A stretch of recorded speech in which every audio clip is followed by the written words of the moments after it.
Recorded this recording. We're good. I think we Hey. are. Hi. I think it's going. Hello. Hello, everybody in internet land. Welcome to another episode of the Media Boat Podcast, a marooned edition, as it has been since, mid-March? Since your birthday. Yeah, since about my birthday. Thank you for joining us for another episode. Today is Wednesday, June 17th, 2020, the cursed year. If you are new to the podcast, the Media Boat Podcast is a podcast, hence the name, all about media, including television, movies, video games, and music. Not necessarily in that order, but some order with that stuff. Today with me we have, I'm Matt, and his name is Mike, and her name is Christy. And we are Media Boat Podcast. Yeah. Friend of the show, Christy, on with us today. Thank you for joining us. So yeah, let's hop right into it because we got a packed show. And I don't want to be here till 8, so let's do it. All right. Let's start with movies. We, of course, skipped the box office, contrary to what people wanted you to believe. Movie theaters didn't quite open like we were told they would. It seems like last-minute changes of mind happened. Yeah, I did look up to see if there was a box office. However, there were no numbers. Yeah, I have a strong feeling that even if openings do happen, people will not see movies. Speaking of movies. Speaking of movies, I mean, I think people will see them eventually. And when they do. It's not high on people's priority list of going out and doing things. No, but when people do eventually see movies, they will be eligible for awards, just as they always are traditionally. And thus, the Academy, who brings you the Academy Awards, of course, the Oscars, you could call them, are making plans to adjust their schedule to include movies with later release dates. They are moving the eligibility dates back and postponing the ceremony itself as well to April 25th of next year. The vote was made by a special meeting of the Academy's Board of Governors, which made the move due to theaters being closed, of course. The eligibility date was extended by 2 months, from December 31st, the end of this year, to February 28th, 2021. The Academy worked with studios, distributors, and the Los Angeles Department of Health in seeing the new timetable. The opening of the Academy Museum of Motion Pictures, which we've talked about on and off for a few years here, has also been delayed to April 30th, 5 days after the telecast is planned to happen. The Governor's Awards also will not be taking place this year at all. No decision has been made on the format of these future Oscars, but the change of date was announced so that other award shows and industry events could push their schedules back to fit with this new Oscars timetable. So, yeah, I think this is overall smart. I mean, it made sense. They had to do something to account for the fact that movies just have not been coming out for the last 4 months, at least not Oscar caliber movies. Right, and normally Oscar caliber movies are shot earlier in the year, which had production halted on. Yeah. Which, I mean, we'll get to that in our second story a little bit about the complications of releasing something in a time like this. But yeah, I think this makes sense. February maybe not enough time, though. I imagine that you're scrambling right now if you're a studio trying to figure out how you can fit this timetable. No, but it does give anything that was already in production that's currently in post-production time to finish up those last-minute special effects. All right. Well, if you had to choose your best picture for 2020 in right now in June, what's your best picture for the year? Currently, my best picture is Guillermo del Toro filming a one-shot all at his home. That's not a movie. It is, as you watch Guillermo del Toro produce, star, write, direct, and for the first time ever act in his own film. That can't be the first time he's ever acted. In his own film. In his own film. All right. Well, I'm going to go with nothing because I have not seen any movies released this year. Christy, what's the best picture released in 2020? The half of it. Which half? Yeah, okay, I'll take that. Wait, we discussed the half of it because I made that joke earlier. All right, let's move on. But also a close second would obviously be Trolls World Tour. Secret Best Picture Trolls World Tour. It has the music category. Yeah, it's got that on lock right now. It's probably going to be theme from Scoob. I had to think for a second and remember what the name of that Scooby-Doo movie was. Scoob! Exclamation point, I think. Is what that I think you have to say it in a Shaggy voice, though. Scoob! Scoob! I can't do Casey Kasem. I'm sorry. Scoob! Does it sound like you're shocked by something? Like, ooh! Well, it's a dog that can talk, so that is shocking. Yeah, that's how he talks. Scoob. Yeah, I can't. Well, you have to throw in some likes and mans and zoinks. Yeah. Zoinks! It's good. Anyway, let's move on to our second story, which has nothing to do with Scooby-Doo, thankfully. But it has all to do with Judd Apatow and Pete Davidson, because their movie has been confusing cinemas around the country. Here's basically what happened. As you know, if you're listening to this, and I'm sure you've seen ads for it, Judd Apatow's King of Staten Island film is being released exclusively digitally, or so we are thought to believe. 2 days before theaters were supposed to premiere it, like in an actual theater building, they were abruptly informed that they were not able to show it.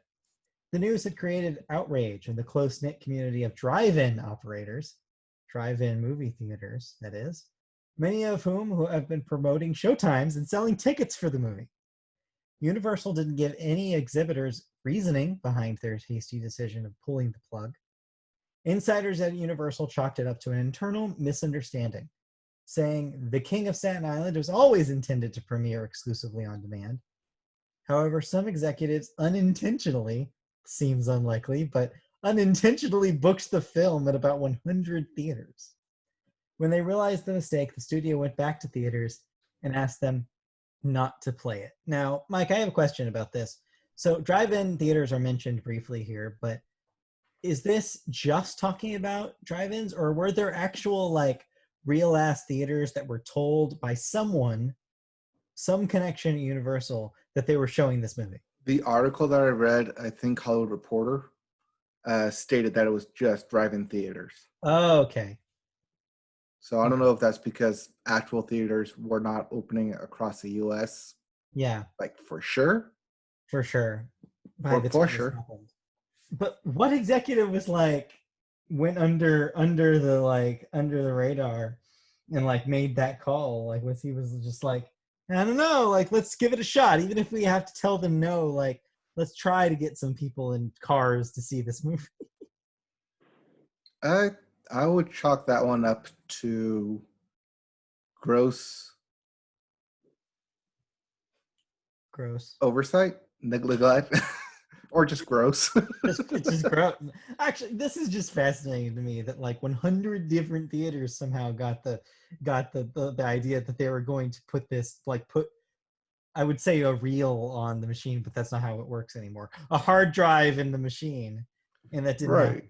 Which then kind of asked the question, why couldn't they just show their streaming copy of Judd Apatow's film? Project it on a giant screen.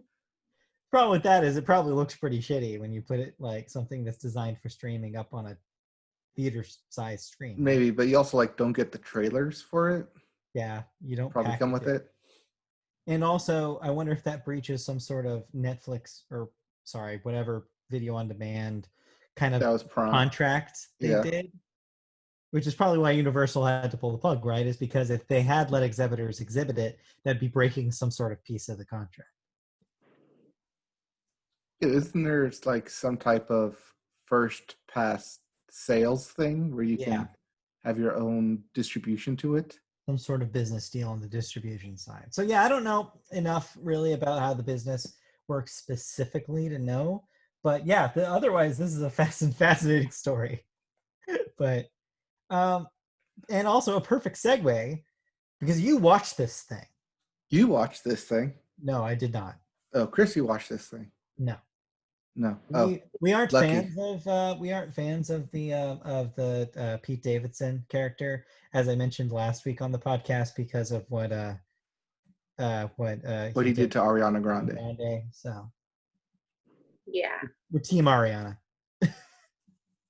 Ariana. But you watched this. You watched the King of Staten Island. Is he a king? And does he live in Staten Island? And is this boring? He is not a king. He likes to think of himself as a king, but he is not. Mainly watched this because it had Bill Burr in it. Okay, it's fair. Yeah. But it's an interesting film. Interesting in both good and bad. All right. Because at times it does feel like, oh, this feels like an actual like Judd Apatow film. Yeah. And then at other times it feels like a really raw first-time filmmaker film. Okay. With shaky camera and weird angles, and they let the scenes play out way too long than they should. But I think that's an aesthetic choice, because whenever they did something like that, it's usually like, here's the raw emotion, impactful scene that we want in the film, and not the actual film, like filler stuff. Yeah, I mean, it has to be stylistic. I mean, he's been making films for decades at this point. Like he knows how to do it. Like, yeah, but it's a jarring stylistic choice when you go from clean filmmaking to intense, angry filmmaking. Yeah.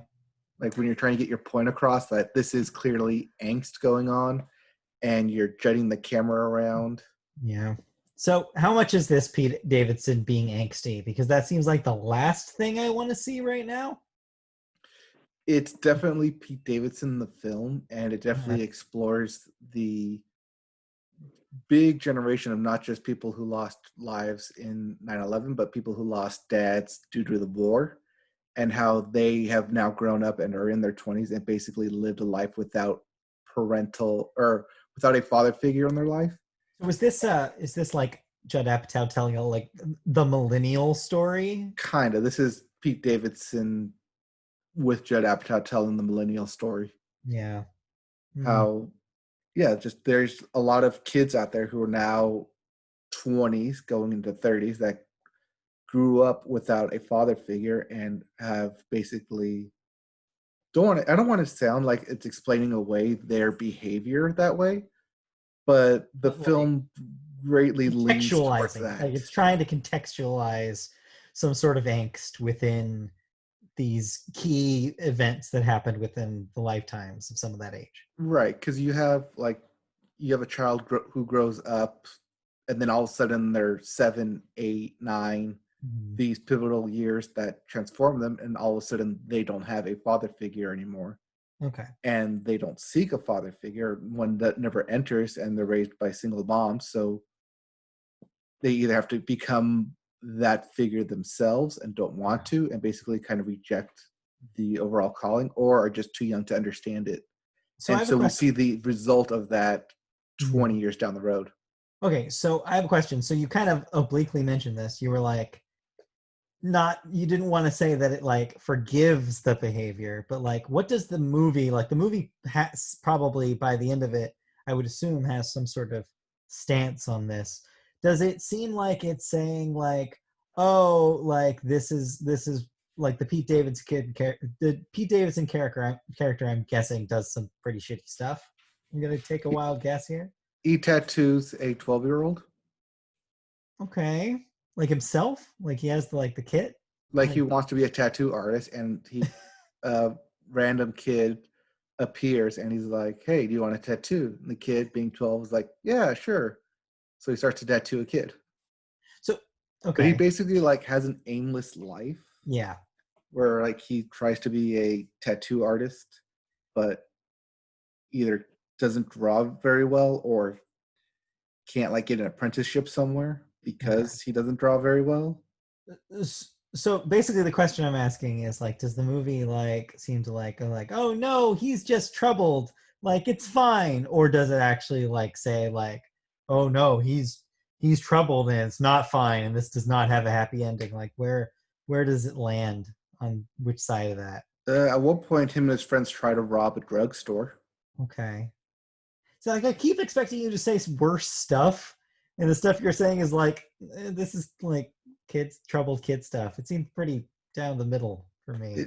It kind of is down the middle. It doesn't try to like go to one side or the other, one extreme or the other. You set it up in a way that made me think that he was messed up, but no, he seems like he's not capital. No, not capital messed up. He's just aimless messed up. Yeah.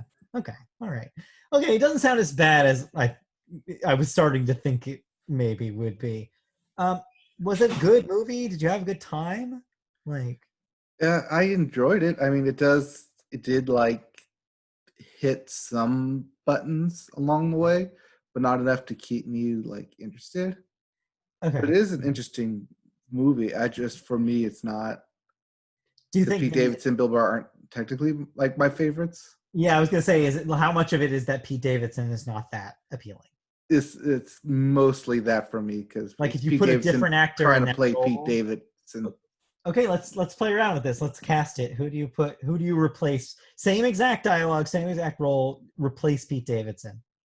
Someone who's more New Yorker. Okay, who do you got? I guess you gotta have somebody, right? No, not off the top of my head. Davidson is from Staten Island, no? Yeah, he is from Staten Island though. So you want more New Yorker than a New Yorker? You could get Colin Jost, who is also from Staten Island. I would want a Colin Jost version of this less than a Pete Davidson version. I don't know. I think it's the path that's basically written for Pete Davidson of being a tattoo artist instead of being something else. Sure. I think that might be one of my major hang-ups on it. Okay. It's just not that interesting of a story. Yeah. Okay. All right. So it's like a coming of age thing that's like it's not compelling enough. You're saying to like fill the, since it's a Judd Apatow movie, I'm guessing 2 hour plus runtime. 90 minutes, 2 hours. No, I'll think of Artemis Fowl. I was gonna say I would be shocked if Judd Apatow was kept to 90 minutes because no, it's a movies 2 hour are always way longer than they should be. No, it's a 2 hour film. Okay, figured. But yeah, I mean, at the end, spoiler, not spoiler, but he finds like father figure-esques, of course, within the firehouse of his dad who passed away.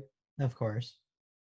And so he kind of like takes lessons from there of like how to grow up and be an independent person, be a man. Okay. All right. Well, last thing I'll ask about it is then, do you think we hear anything about this for the rest of the year, or does this just completely just dissolve? It dissolves. Yeah. We don't hear about this come April 25th as a screenplay nom or something. Yeah. Nothing. Okay. If Pete Davidson gets an Oscar before Lin-Manuel Miranda, I swear to God. Yeah, I don't think that'll happen. I think we're good. Yeah. You watched also, and you mentioned this in passing, you also watched Disney Plus's Artemis Fowl. Yes. I'm really curious about what you think about this because the internet's been taking a shit on this thing all week. The 1.5-hour film Artemis Fowl. Yes. So I watched the film, and then because it's on Disney Plus and Disney Plus has all the extras for it, I watched all the extra bonus content, all the deleted scenes, all the behind the scenes stuff for it. Why? And then I watched it again. Why? Why did you do this to yourself? Because I was ready to take a shit on it too. Yeah. Okay. And I wanted to make sure that, okay, let me see, am I missing something here? Is there something that I'm not getting? No. Is there something that like either in deleted scenes or like in the behind the scenes of like why why this came to be the way it was. Uh-huh. And so that's why I watched it a second time. Like, okay, clearly I must have missed something. No. But no. All right, I'm ready. How much does this suck? Exposition, the movie. Basically, by the time I got to the end of this, I'm like, okay, now they're going to get into an actual story.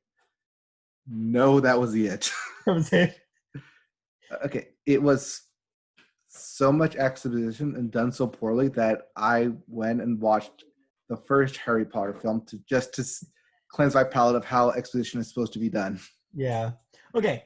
Real quick. I did not read the novel on which this is based. Were you familiar with Artemis Fowl? I did not read the novel. Christy? Okay. Have you read the novel? Did you read Artemis Fowl? I have not. I know. It's like, I feel like as a librarian, I feel like I should have, but I have not.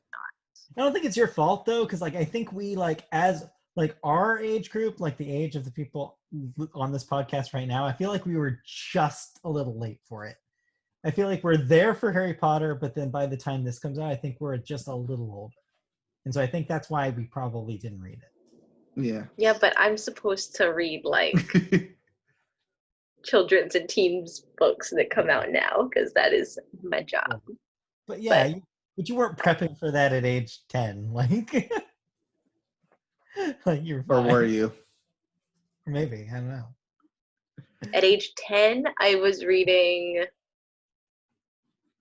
Well, no, I probably already finished those. I was going to say Chronicles of Narnia, but no, I'd already finished. I read those in like the 3rd and 4th grade. Yeah. That's maybe like The Hobbit or something. Yeah, okay. Right. Anyways, so we all missed the boat on the original Artemis Fowl. So you're going into this without context, right? So you're like, even then the world building was just like overwhelming. They do 3 different types of world building. Yeah. They do flashbacks. Mm-hmm. They do scene in the cell. Okay.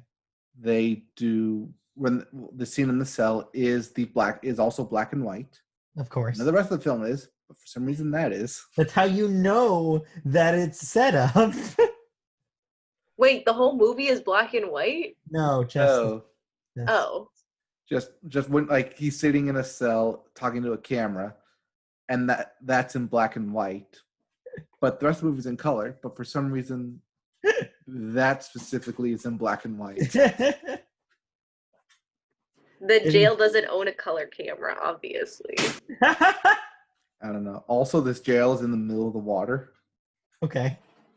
It's like the raft in Marvel. Okay. Also, I'm going to pretend I know what that Irish. Is. Let you keep going. Go ahead. This thing is also super Irish. Irish? Yes. It's set in Ireland. Okay. So obviously, when you want to show something set in Ireland, you show your main protagonist surfing. What? Because that's what you think about. Huh? That's how he's introduced. He is surfing. Okay. Surfing the what, like English Channel or something? Nope. Just surfing off the side of the. I don't even think it's the cliffs of Dover. They're not. I was gonna say you're just gonna say a random Irish like geographical area. Yep. Oh, also to show that he's cool, he doesn't skateboard. He hoverboards. What was the monocycle thing that people are on? Segway. No. Where you got like the one wheel and then the 2 feet on the side. They called those hoverboards, but they're not hoverboards. Right. Yeah. No. Not where your feet are there and the wheels are on the side. Yeah. The wheel's in the middle. Okay. Your feet are on both sides. Is that not also? I don't know. I don't know what that is. Is that like a wheelie a mono hoverboard? Wheelies are the shoes with wheels on them. Those are heelys. Oh, sorry. You're right. Those are heelys. I stand corrected. Anyways, okay, yeah, they try and set it up that he's cool. Also, they do the autobiography as exposition for him. They also do the cross-examination for exposition of him. And this whole time, I'm like, show, don't tell. Show, don't tell. Yeah. Show, don't tell. And they keep telling me and not showing, which by the time we actually get to him like showing to be smart, I have to like dismiss it because it just feels too easy, even though they kind of told me all this time that, oh, he's a genius, he's a genius, he's a genius. By the time you actually get to him actually doing something to show that he's a genius, I'm like, I don't get it. I don't buy it. It doesn't sell it. Do you think that this is in setup of a sequel? Do you think that they've got one in the can and they're just like, we got to burn off this first one to set everything up so that we can get to the actual cool stuff in a second film? Yes, this is the 90 minutes, let's get the team together. Film. Which like can set up of a heist movie, and you don't get the payoff of the heist. This is the prequel to the first heist movie, which I don't really need, especially when they're chasing the Acorn MacGuffin. Okay. And even at the end, you don't know why they're chasing it or how it works, but somehow it works and solves everything. So all that set up, and you still don't know why they're doing the thing that they're doing? Yes. Awesome. This sounds like a great movie. How's Josh Gad? Well, I know why the thing that they're doing it to get the father back. But, okay, here's the thing, though. He knows about the thing because the villain, who's shrouded in mystery in a hood. Of course. Clearly not cast yet. Like, I say that because they use a voice changer and completely like in black and robed hooded. So it's like, okay, we don't know who this character is going to be yet. We can cast them later. But for now, we just want hooded mysterious figure. So hooded mysterious figure kidnaps Artemis Fowl Sr. Oh, that's the other thing. Oh, okay. Artemis Fowl is Junior. He's the kid. Not Artemis Fowl, the dad, Senior. That's super confusing during the movie, too. So, shrouded hooded character kidnaps the dad. Okay.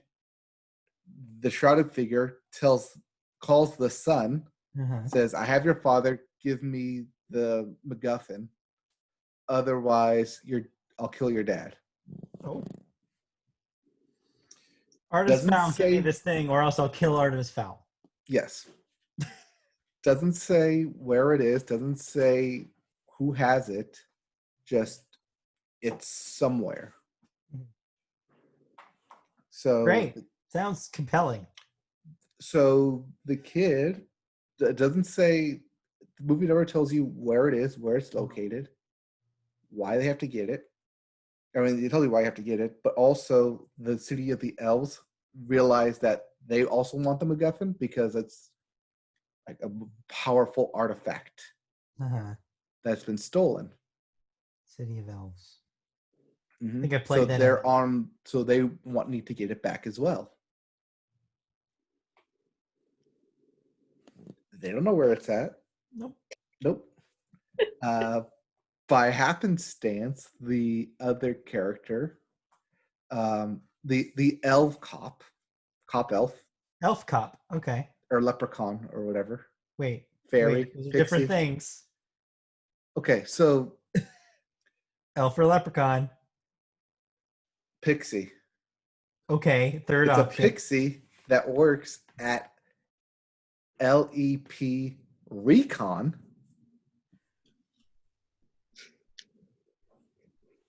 That's leprechaun. I got it. Thank you. But I got it. Let's Recon. So the pixie works there. So this is the level we're operating on. I'm glad that we have the bar. This is the level. Oh, the other bar we're leveling on here is Josh Gad's character. That's why I asked about Josh Gad. I want to know. Oh, so he's narrating this thing, but doesn't get introduced like into the actual plot until about halfway through the film. Sure. It's just a whole mess of a film. Oh yeah, his name, by the way, Mulch Diggums. Mulch Diggums. He is a giant dwarf. Wait, what? Diggs, yes, he's a giant dwarf. Okay. So he's regular size. So he's a human. Yes, does that mean? because they needed a way to explain Josh Gad's size. We all do, but He's a okay. giant dwarf who digs. Okay. Well, that and can sounds pick ridiculous. locks. We cannot explain more of this movie though because we're taking up too much time. But that sounds like a disaster. I'm guessing you did not enjoy it. I did not enjoy it the first time or the second And time. I don't know why you made yourself sit through it a second time. Why would So you I thought I missed something, but And no. the features. Special features. What Yeah, are you doing? I thought I missed something. No. Oh. Oh, they also introduced a little girl that does nothing in this movie. Great. Like, Okay. I'm sure like she's probably like important to the plot down the line, but she literally is not important in this film and does not need to be there. Great. You can introduce her in the next film. Yeah, maybe. Just keep passively mentioning her without her actually being there because she's not important at all. Does nothing of significance. Well, I look forward to summer 2021, a year from now, where you talk about the second one that somehow gets a theatrical release and nobody sees it. All right, let's move on. Just real brief, this isn't something that came out in the year 2020 for the first time, but Christy and I watched on the Criterion channel, which I currently am in possession of a trial for, which I don't think I'm going to keep for very long. We watched the first time I believe it's been available for streaming, the documentary of the cast recording of the Broadway show Company. Which company? The Broadway show titled Company. Oh. It's a Stephen Sondheim musical. Joint. Stephen Sondheim joint. A joint, yes. Production. For those of you listening, and also probably you, Mike, who don't know what the hell I'm talking about, you remember the documentary Now did a bit where it was like they were doing a cast recording of a show called Co-op. John Mulaney is in it. Anyways, that's a takeoff of this. It's well-known documentary in musical theater spaces. And Christy had seen this before. I had not. And so we watched it. And it is, wow, it is ridiculous, like straight from the 70s documentary goodness. It's great.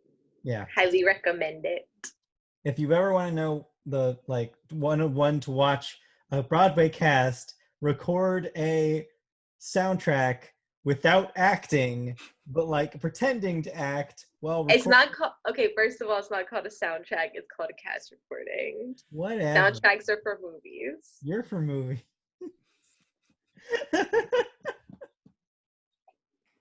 Hey. But yeah. Anyways, it's great, and you can see Elaine Stritch. Yeah. A younger Elaine Stritch. And yeah, it's interesting. They did it in one take. Kind of. Like on purpose? No. I mean, multiple takes, but in one day. Oh, okay. It's ridiculous. Anyway, sounds exhausting. It took 2 days because she had to come back. That's right. There is the bit at the end. Anyway, but that's not from this year. Let's move on to more stuff that happened this year by moving on to the television section, which we always start, of course, with sports. We just got a couple of quick sports hits, looks like, this week. First off, you have convinced me that there will be no baseball this year. And it's looking like that will be the case. Yeah. So me last week talking to you basically convinced you no baseball. But this basically solidifies it. The last nail in the coffin is that the Players Association rejected the league's proposal completely and has now said they will not submit a counteroffer. So the players will refuse to get paid any less than the deal that was originally struck. The league wanted to lowball them for an even shorter season, and the players are saying no. So if the players don't have a deal, don't make a deal, then the league can't really play baseball, so nothing happens. So here's the interesting thing about this. Mm-hmm. There's no deal in place right now. Mm-hmm. The players are holding out because they want the prorated for more money. More games means more money. Right. The owners don't want to because less games means they get to pay less. And since they're not getting anything on the revenue side, it's better for them. Right. Now, the players technically cannot strike as part of their CBA. Right. They have to be able to play. Mm-hmm. They owners can literally drag this out until like end of July, August, and basically come to a point where they tell the players, you have to come and play these 40 games, otherwise you will be in breach of contract and we will take you to court. Yeah. So that's where it's headed. Every baseball player in the league. Yes. They're going to have to figure out some sort of deal. Yes, or force the players' hands to return. But then it gets into the interesting aspect that we talked about last week where, okay, let's say they return. Do they play baseball or just basically play baseball? Go out there and kind of like fart around like, okay, we're out here, we're getting paid, but we're like visibly striking against the owners playing baseball. Do we see like frickin' I feel like this plays out in two ways, right? It either plays out where we see like 33 to 42 games of baseball, or we see 0 games of baseball. That's like one of two options. That's pretty much where we're headed. What like I can't even imagine what players would do, right? Because it's like, I guess like maybe some of them would make an effort because it's fun, because they like playing the game, right? Like, so I imagine probably that makes me think that maybe the high score thing happens, right? Where it's like the batters get up there and they just whack because they're like, why not? And like they like playing the game and they're still getting paid something for it. But like fielding, though, I can't imagine they put much effort into it. You get 3 pitches because you're swinging at everything. Right, you're swinging everything. And just I struck out. The pitchers are just... I hit it. The pitchers are just trying to hit them. They're just trying to wild pitch everywhere. Like, just really get into the ground. Like... I mean, basically anything that happens this year will have, like, nothing. Strike, asterisks, anything surrounding it in bolded or whatever. Because this year is basically not going to count for any type of stats. The weird year. Just like just call it in the record books. It's like 2020, the weird year. Right. And we'll get into records in a bit here. Oh yes, we will. But yeah, so we won't see, even if we do see baseball, we won't see our real season, is basically what this means. And I'm just continue to be fascinated with this whole thing as it continues. But that's not the only sports story. We also have yet another player in a sport testing positive for the coronavirus. Yep. All right. Tell me about this. This is Ezekiel Elliott, the man who held out last year for the Dallas Cowboys until he got paid. Yes. Who let people draft his backup like I did and hold on to him all season like I did. The Tony Pollard Express. That was your fault. But yeah, so Zeke tested positive. Assumption he's going to pull through because he is a finely tuned athletic machine. But, and then like all of Dallas is basically saying like, yeah, Zeke gets it now. He won't be out during the season. Yes. But yeah, the players always having the best for their players in mind. Right. I mean, like, always that's what their thought is. Like, you get it now during the summer, so that way come August when you go back to training, you're not going to get it again. But there's nothing proven that you can't get it a second time. Yeah, who knows at this rate? Okay. But yeah, people are running the assumption that he has it now, he'll pull through, then he has antibodies for it. But who the hell knows? Right, who knows if he does even. And I'm still of the mind that they don't play football. Well, see, I'm of the mind that now that he has it, that he is considered a marked player. Yeah. That like anyone who practices near him has the potential to get affected from it. Right. But this also does open some doctor up or some testing site up to how did we know that Zeke got it? Because isn't that some form of HIPAA violation? Yeah. Yeah. I guess it would be, huh? Mm-hmm. Whew, complicated. I would hate Well, to it's not be that running he a announced sports it himself. No, he did not announce it himself. Oh, got it. Okay. Weird. All right. This just it remains being a very, very strange year for sports. Yeah. Also, in people who got it, one wrestler ended up getting it I heard on that. Yeah. yesterday on Tuesday night. So no, he tested positive on Monday night, but he performs on Tuesday night. So they canceled Tuesday night's live version of WWE wrestling. Okay. To figure out who was around him, just like have like a plan for attack for Right, probably to wipe testing down and get a it. cleaning crew into the studio to wipe everything. Makes sense. Okay. Anything else in sports before we move on to television news? Nope, I got extra sports at the end though. Well, we'll get there. First off, first story is about Peacock. Yeah, been a while since we talked about Peacock. Right, because we've been on the HBO Max train. Yep, but Peacock is the next one. Peacock is nigh. It will be out in July. So we're about a month out. And NBC has announced that they'll be using Peacock to present their annual upfronts. So all of us here know what an upfront is. But just to remind our audience, Mike, do you want to briefly explain? Upfront is another way of saying your fall TV preview. Yeah. Little clips, basically for advertisers, typically, to show these are the shows for our new season. This is what we've got. This is what they look like. Brief synopsis. And do you want to buy ad time for this?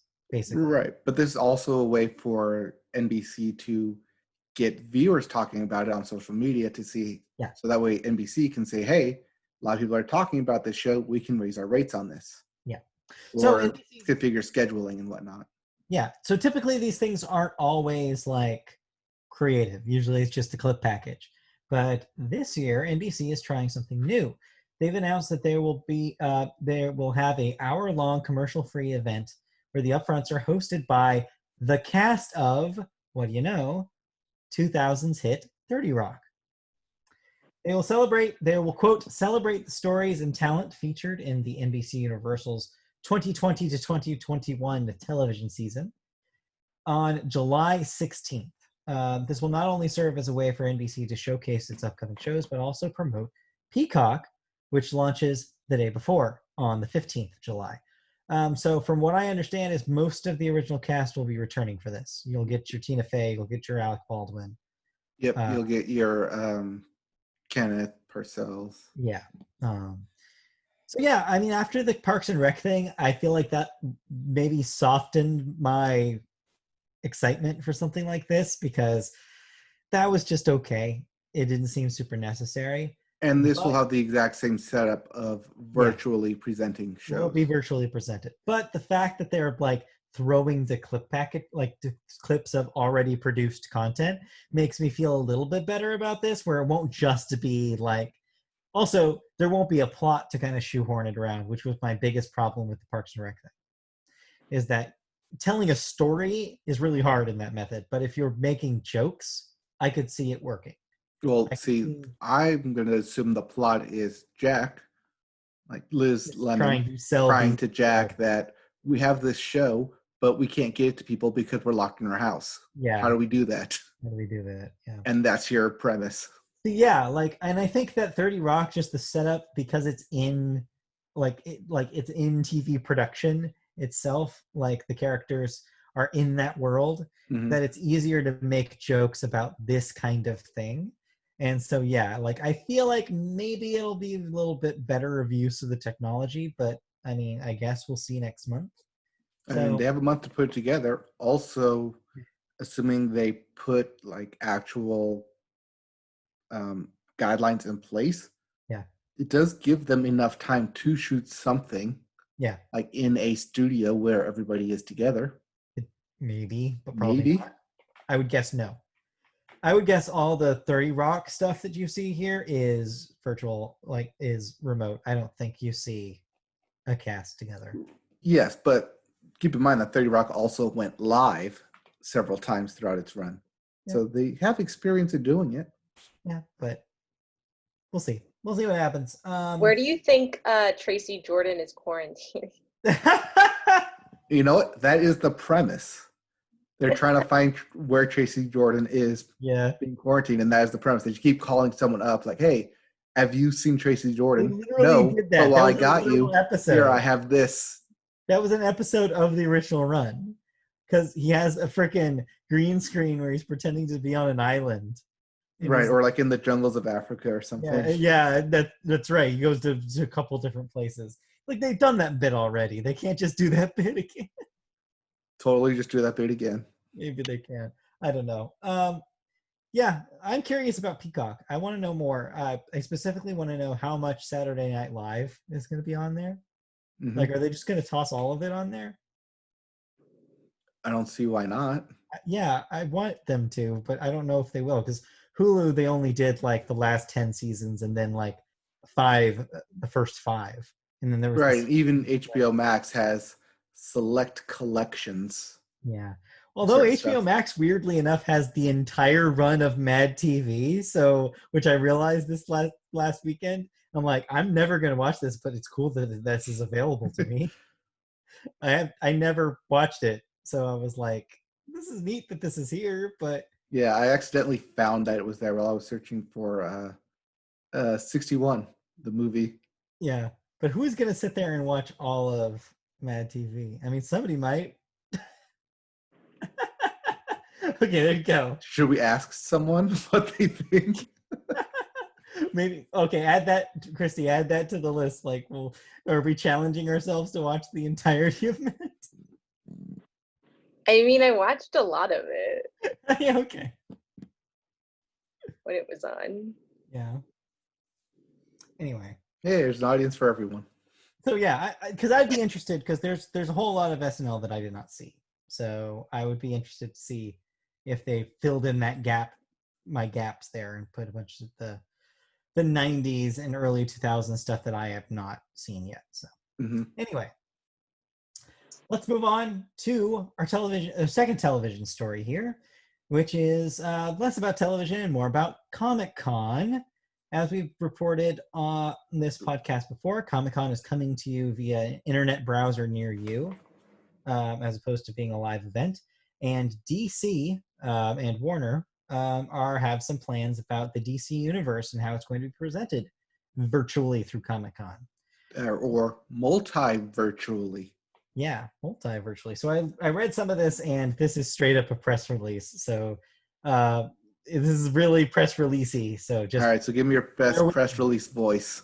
There's no press release voice. They're always written. I have a press release voice. Sure you do.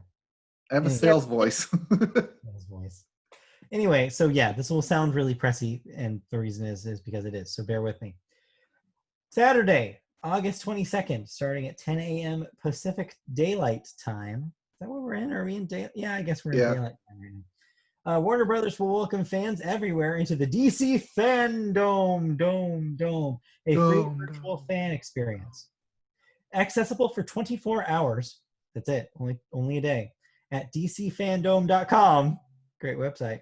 The global event will immerse fans into the DC multiverse with new announcements from WB Games, film, television, and comics, as well as an opportunity to hear from the cast and creators behind your favorite feature films and TV series. Fans will also get access to localized events featuring the faces and voices from countries around the world in their local language. DC Fandom will also allow you to explore 5 additional satellite worlds. I love a satellite world. Each with its own localized content and unique activities. Those are the DC Watchverse, the DC Uverse, Meverse, the DC Kidsverse, the DC Insiderverse, and the DC Funverse. All the multiverses. Only one of them is fun, though. The rest are not fun. You have to go to the Funverse for fun. So who has more verses, this or an Eminem Raps album? Oh.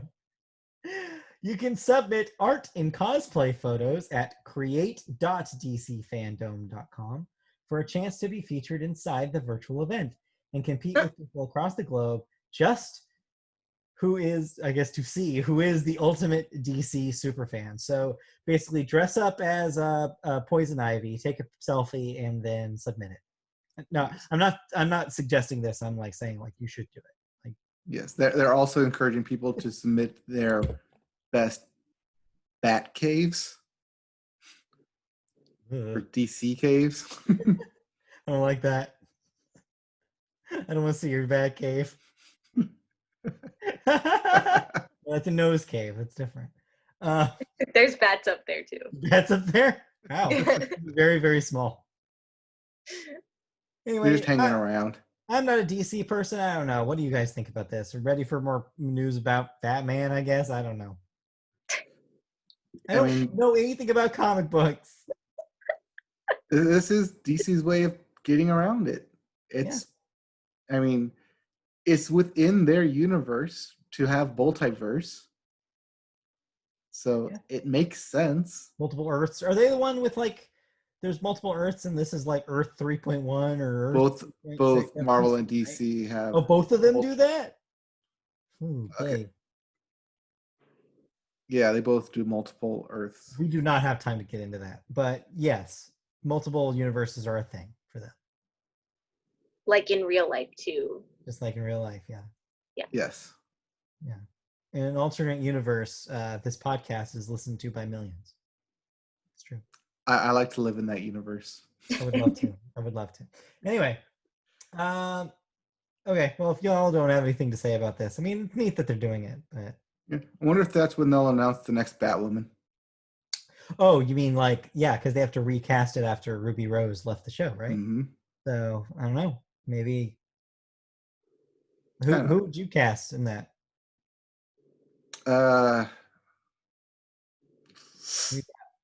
Nobody? Nope. Nope. Christy, nope. Young LGBTQ actress. Who do you cast? Oh, I don't know. To be Batwoman?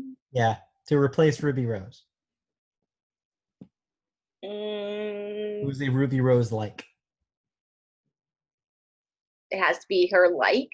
Well, I mean, she was in the role, so they would probably want somebody to be similar to her. Or they could just kill her off and revamp the person. Yeah.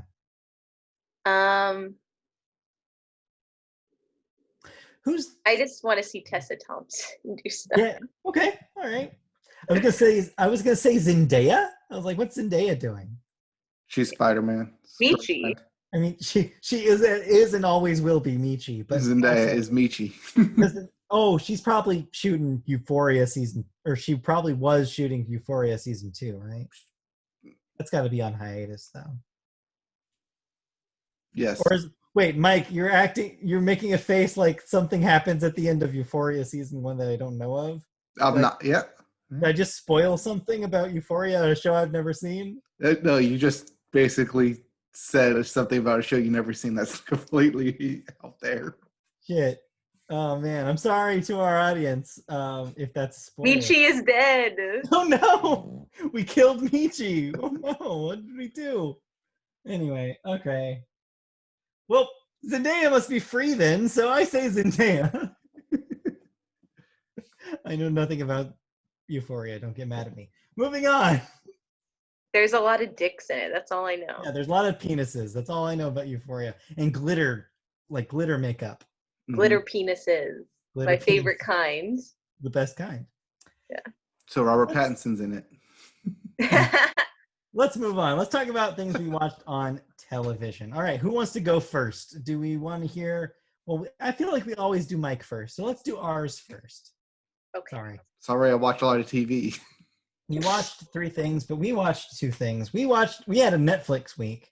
It looks like you had an HBO Max week, but we had a Netflix week. we watched two new animated shows, or at least two returning, I guess I should say. Kipo Age of the Wonderbeasts got season 2. It is 10 more episodes of Kipo. We are watching that right now. We are about halfway through the season. More than halfway. A little bit more than halfway. Yeah, we're blazing through it because it's real good. So yeah, what are your thoughts so far on the season compared to the first one? I like season 2 better than season 1. Season 1, I was like, oh, it looks cool, I guess, but I'm not really like sucked into the actual storyline. Yeah. But this one, I'm like, oh, what's gonna happen? Yeah. They like figured out a way, like, because the cool thing about the first one, and I remember talking about this when we talked about the first season in January. Can you believe that? That was only in January. Like, this year has been so long. But yeah, when we talked about it, I was talking about like how just like the vibe of it is like super cool. It's got a cool like multi-genre soundtrack. It's got like a really neat animation style. It's got like just like a vibe to it. And that was mostly what worked about the first one. And then the first season, like it had like a little bit of like an interesting kind of hook towards the back end of the season. But this one from the get-go is like really driven with a direction. It's like all the characters know exactly what they need. There's a new revelation every single episode. Like they're doing a really good job of making it like a really good serialized Netflix show and making you really interested in the like where the end point's going to lead. And yeah, like I feel like the writers are getting their stride with this season, and they know what that show is now. And yeah, it's also there's goat cheese witches. There are goat cheese witches. They're goats and they're witches, and the show is wild. Like I love it so much. It's getting better, and yeah, I feel like it's one of those things that not enough people are talking about that I feel like I need to evangelize for. So like, if you haven't watched it and it seems like it'd be your shit, please watch it so that we can get more of it.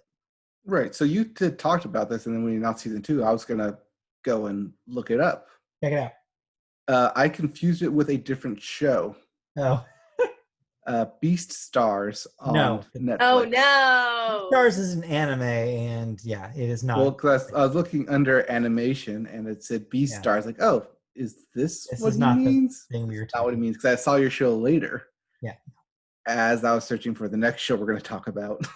Yeah, it's pretty cool. But the other thing we watched is Pokémon Journeys, which is the new series of Pokemon. It is, I think, just called Pokemon, or maybe Pokemon V, I think, in Japan.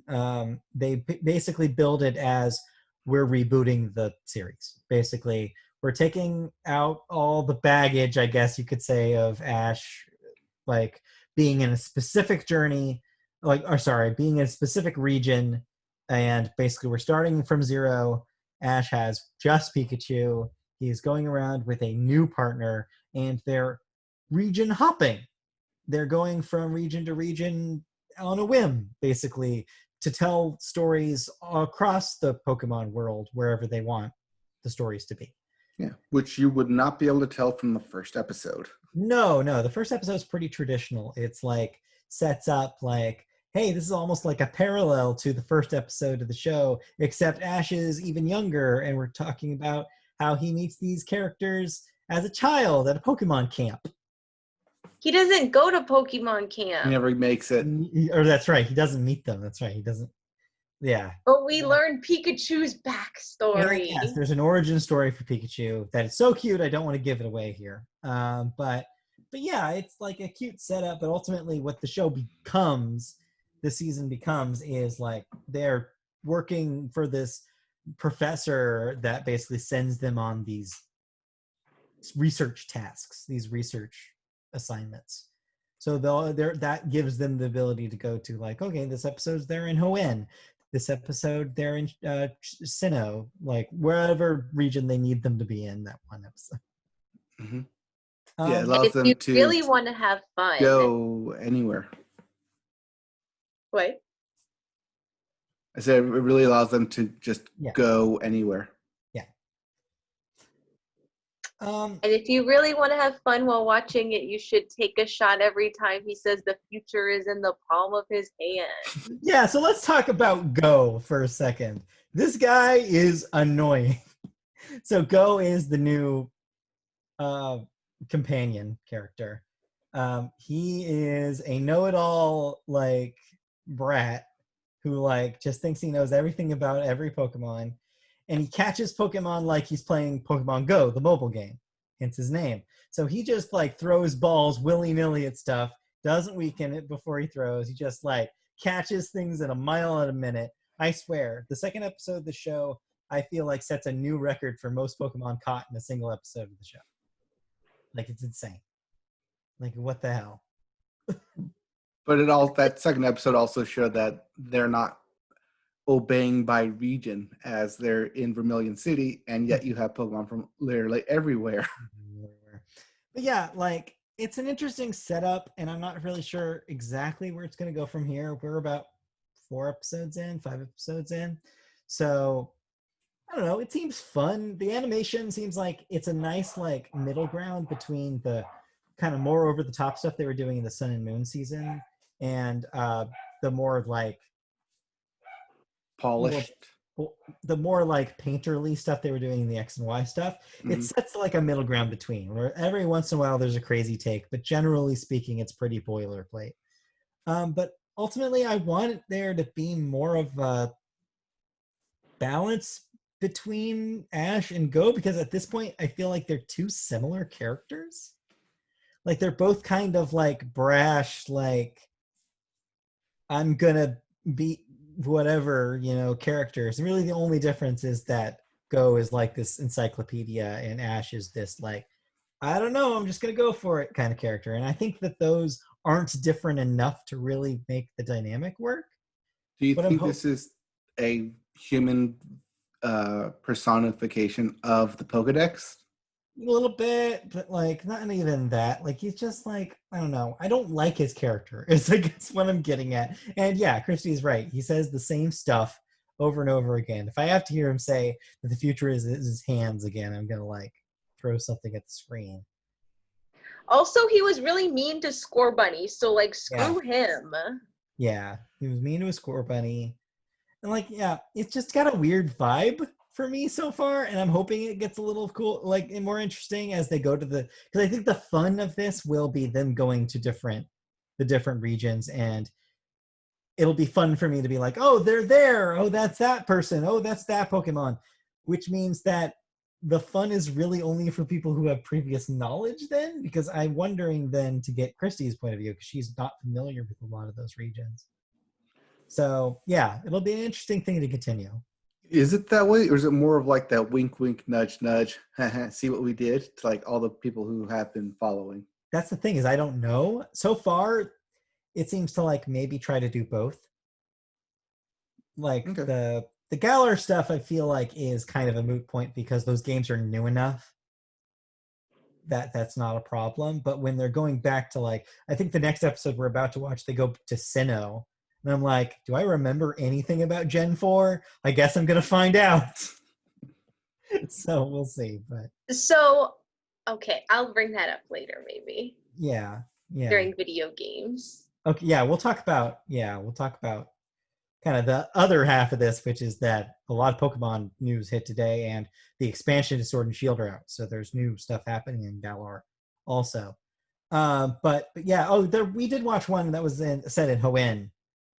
So that was, I guess, an interesting kind of comparison. Like, I was able to kind of fill in some of the context that she didn't know about that region and the battle frontier.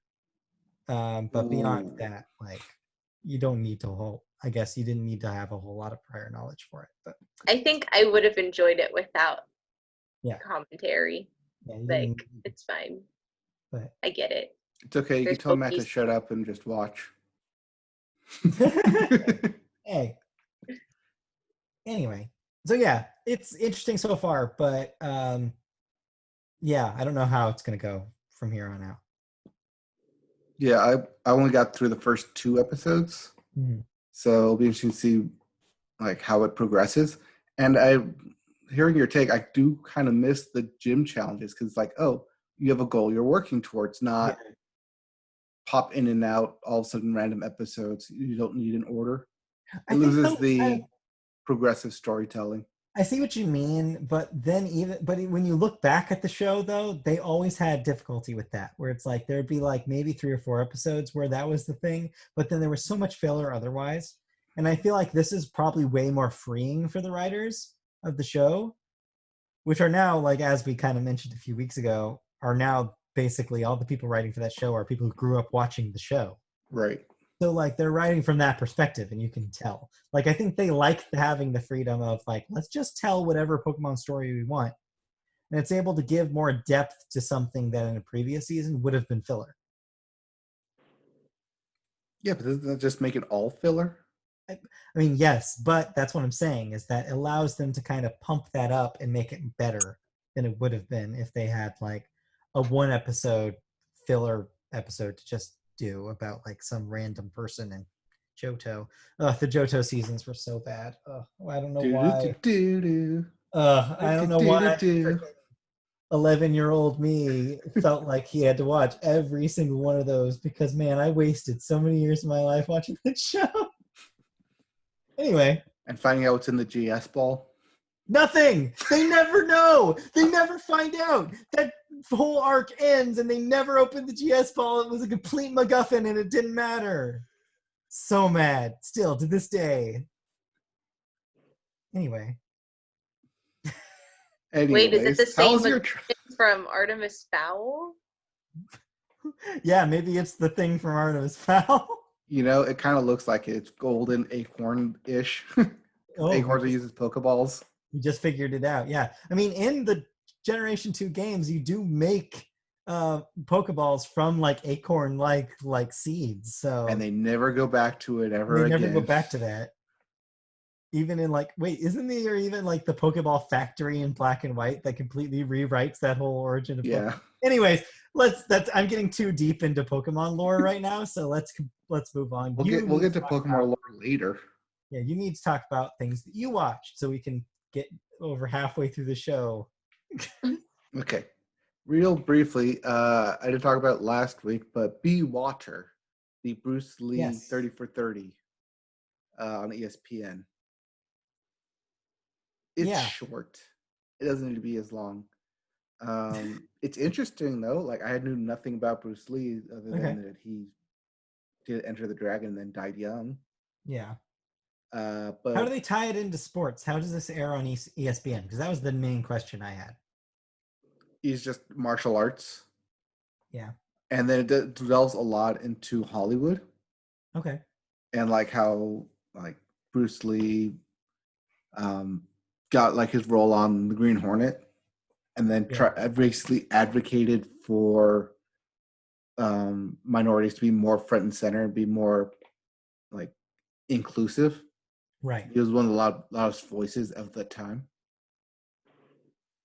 But yeah, not a whole lot of actual sports into it. Interesting, but not a whole lot of actual sports into it. Yeah, but if you want to know more about Bruce Lee and if you want to kind of get into his I found it fascinating when it got to the Hollywood parts. Yeah. But everything else was just okay. Yeah, he was good at martial arts. Mm-hmm. Like So I guess the last thing before we move on, because we're gonna probably have to move through the rest of this pretty quick. Yeah. Is like, is this interesting enough where I wouldn't just say read his Wikipedia page? There are a lot of interviews done, like people talk about Bruce Lee, but yeah, you can probably just read the Wikipedia page. Yeah. Okay. All right. What else did you watch? I watched the other ESPN 30 for 30, Long Gone Summer. I don't know what this one is. This is about the Mark McGwire, Sammy Sosa home run record. Right. Okay. And the eventual steroid scandal that spawned from it. Yeah. Which I thought you would have watched because I totally forgot about it. Like, I remembered the Lance Armstrong one. I remembered Bruce Lee, but I totally forgot about that. This one was happening. Yes. I can always go back and watch it. Oh yeah, definitely go back and watch it because it's definitely an interesting time because It took place during the 98 season, like after the 94 baseball strike, and baseball is practically dead. Yeah.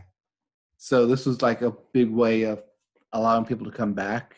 It revitalized interest in the sport. Yeah, because, home runs are an exciting event. Yeah. Or at least it basically showcased what home runs had become into an exciting event. Yeah. Before it was, you hit it out of the park? Great. Now we have to start all over of getting people on base and moving people around. Right. But then it became the spectacle of a home run.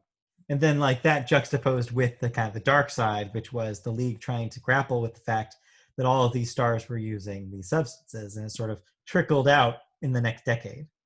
Right, but it wasn't so much that they were using it or abusing it, so much as it wasn't regulated by the MLB at the time, and so much that it wasn't considered at the time to be a performance-enhancing drug, that they didn't consider it that. Which, hindsight is always 20/20. But even at times during when they show interviews of them in the clubhouse, you can clearly see in the background, like, oh, here's the creatine, here's all the supplements they're taking, here's everything they're all hiding it because it wasn't in the rule books that it was a no-no yet. Right, because it wasn't technically legal or illegal. It was like, oh, well, there's no rule against it, and if it's helping me. Seeing a lot of parallels with what you're talking about with the Lance Armstrong stuff, where it was similar, where his excuse was basically like, hey, we were all doing it, and it wasn't necessarily, it was like a gray area.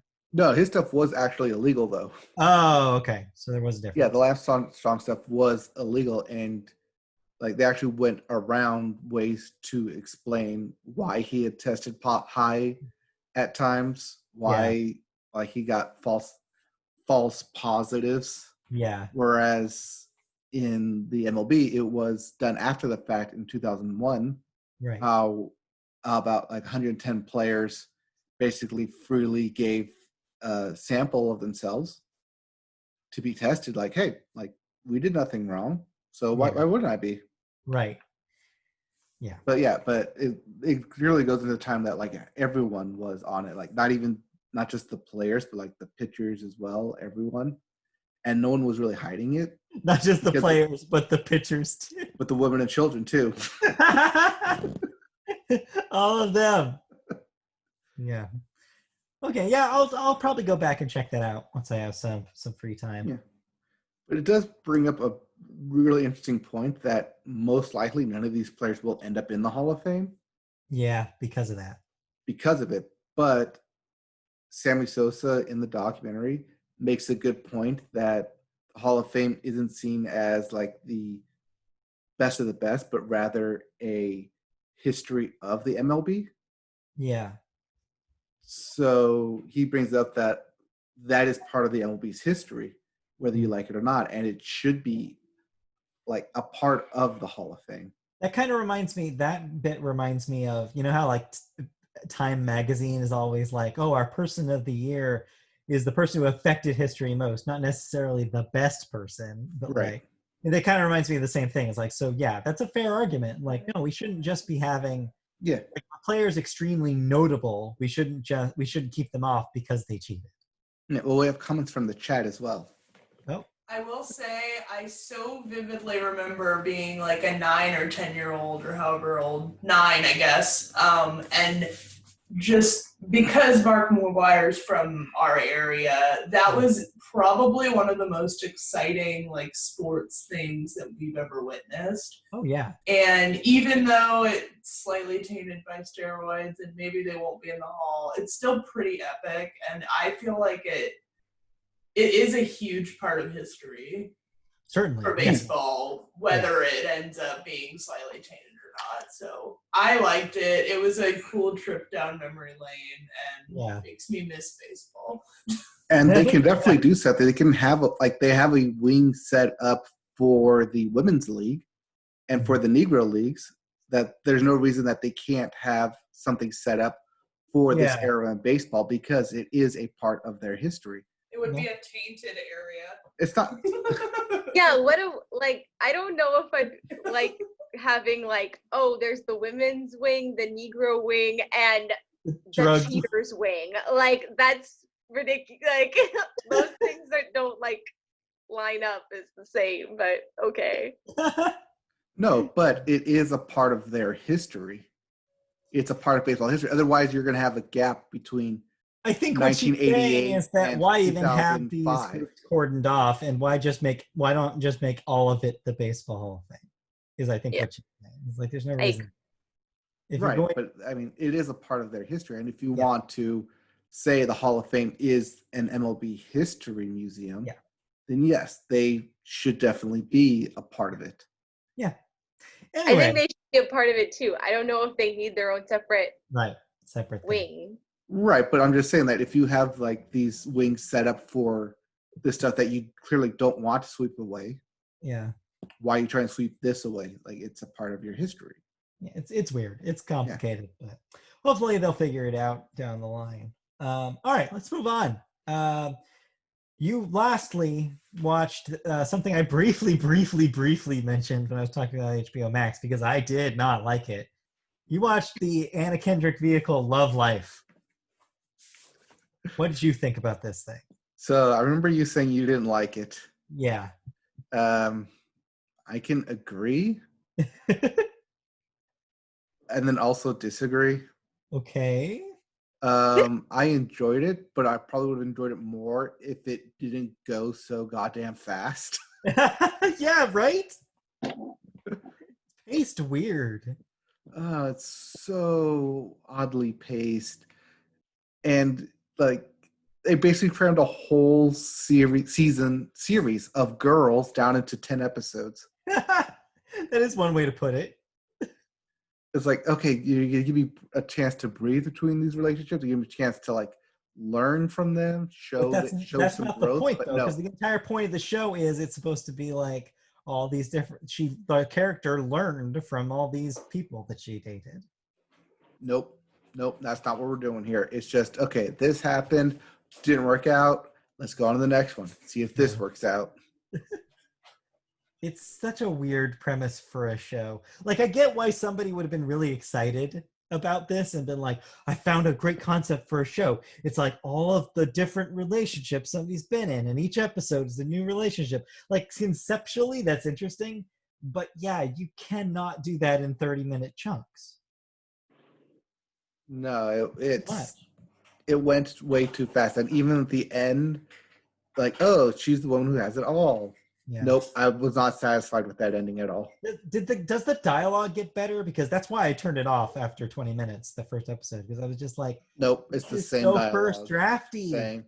Like you were in those writing classes in college with me. You know what a first draft by a film student sounds like. Didn't all of that sound like a first draft from a film student? Like, yeah, it just felt very rushed. Like, okay, we need to get to the point without letting anything breathe. Presumably there are professionals writing this. Presumably Paul Feig is back there somewhere because I know he's involved in this. He's okaying all of this. Like, he's giving approval for all of this. Like, how did he let any of this happen? Like, I don't know. Anyway. I don't know. I do have a question. Okay. Answer. Do you think that Anna Kendrick's agent, do you think she was like, hey, get me a show on all the streaming networks. And we'll see which one pans out. Maybe. I believe it. Although that wasn't a Disney Plus show, that was a film. Noelle. Oh, does that predate Disney Plus? Was supposed to be something else? No, that was Disney Plus. Okay, so yeah, then that deal would have been made with Disney Plus. So if I see that commercial about her Quibi show one more time, I swear to God. Don't worry, Quibi will be dead soon. It only got like 30% of its projected subscribers. Quibi. I keep forgetting Quibi exists, and every time somebody brings it up, it's like, oh yeah, Quibi.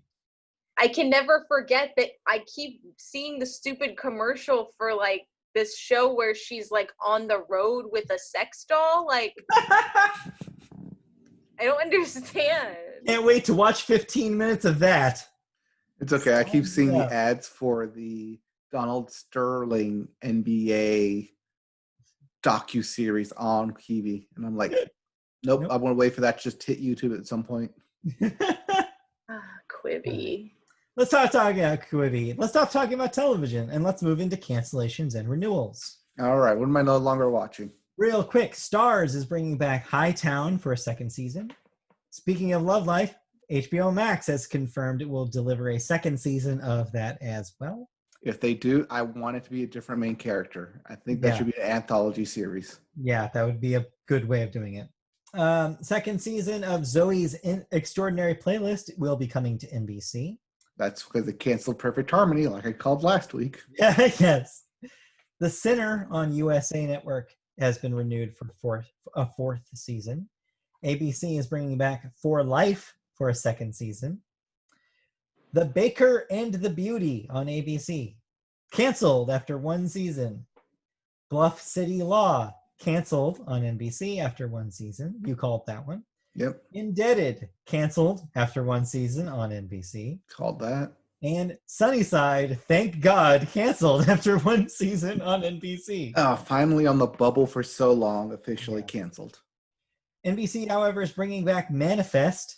Aren't you happy? For a third season. Yeah, Wonder Twins, activate. Back.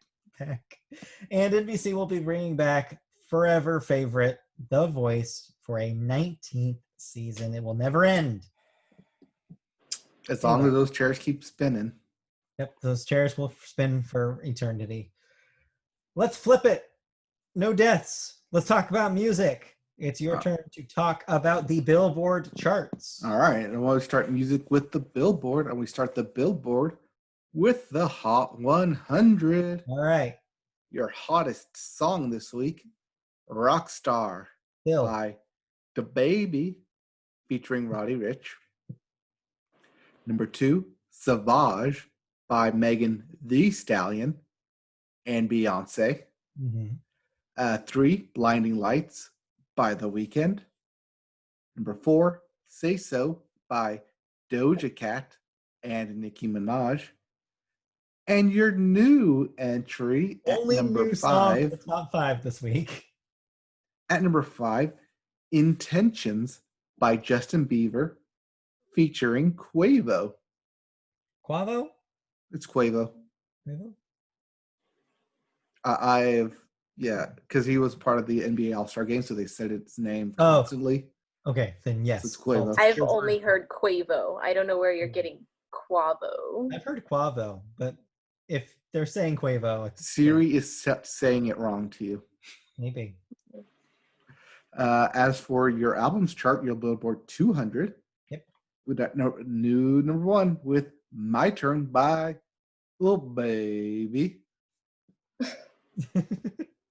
At number 2, dropping, is Chromatica by Lady Gaga.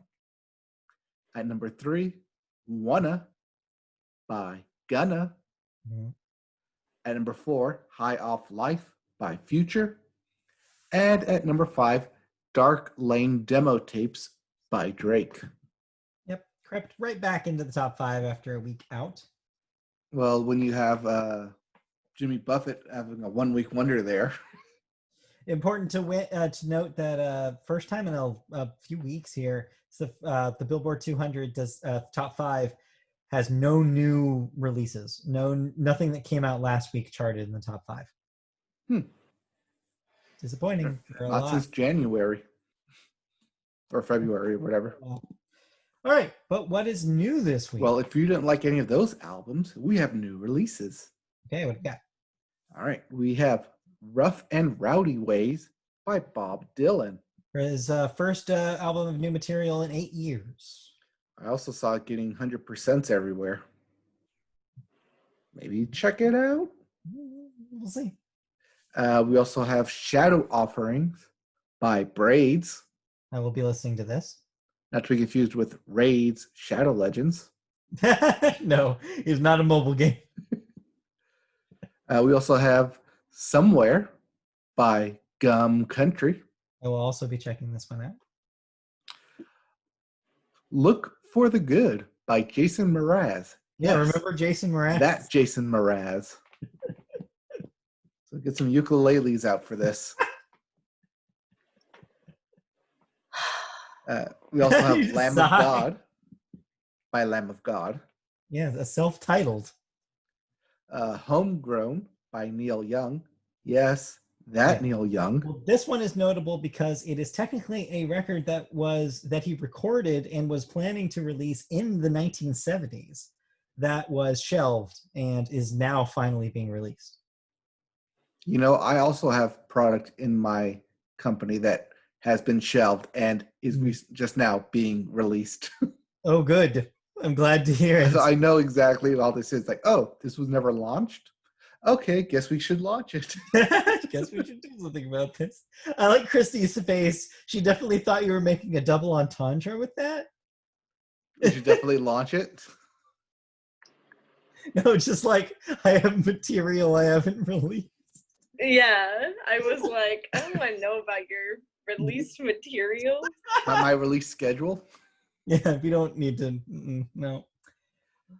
What else? Of things being released, Punisher by Phoebe Bridgers. I will be listening to this as well. Me too. Yeah. And lastly, the album. Yes, that's what it's called. The album by Teyana Taylor. Yeah, this was like announced like literally 3 days ago, out of nowhere. It was a bit of a surprise. And just called the album. And yeah, she's just calling it the album, and she has a bunch of guest stars on it.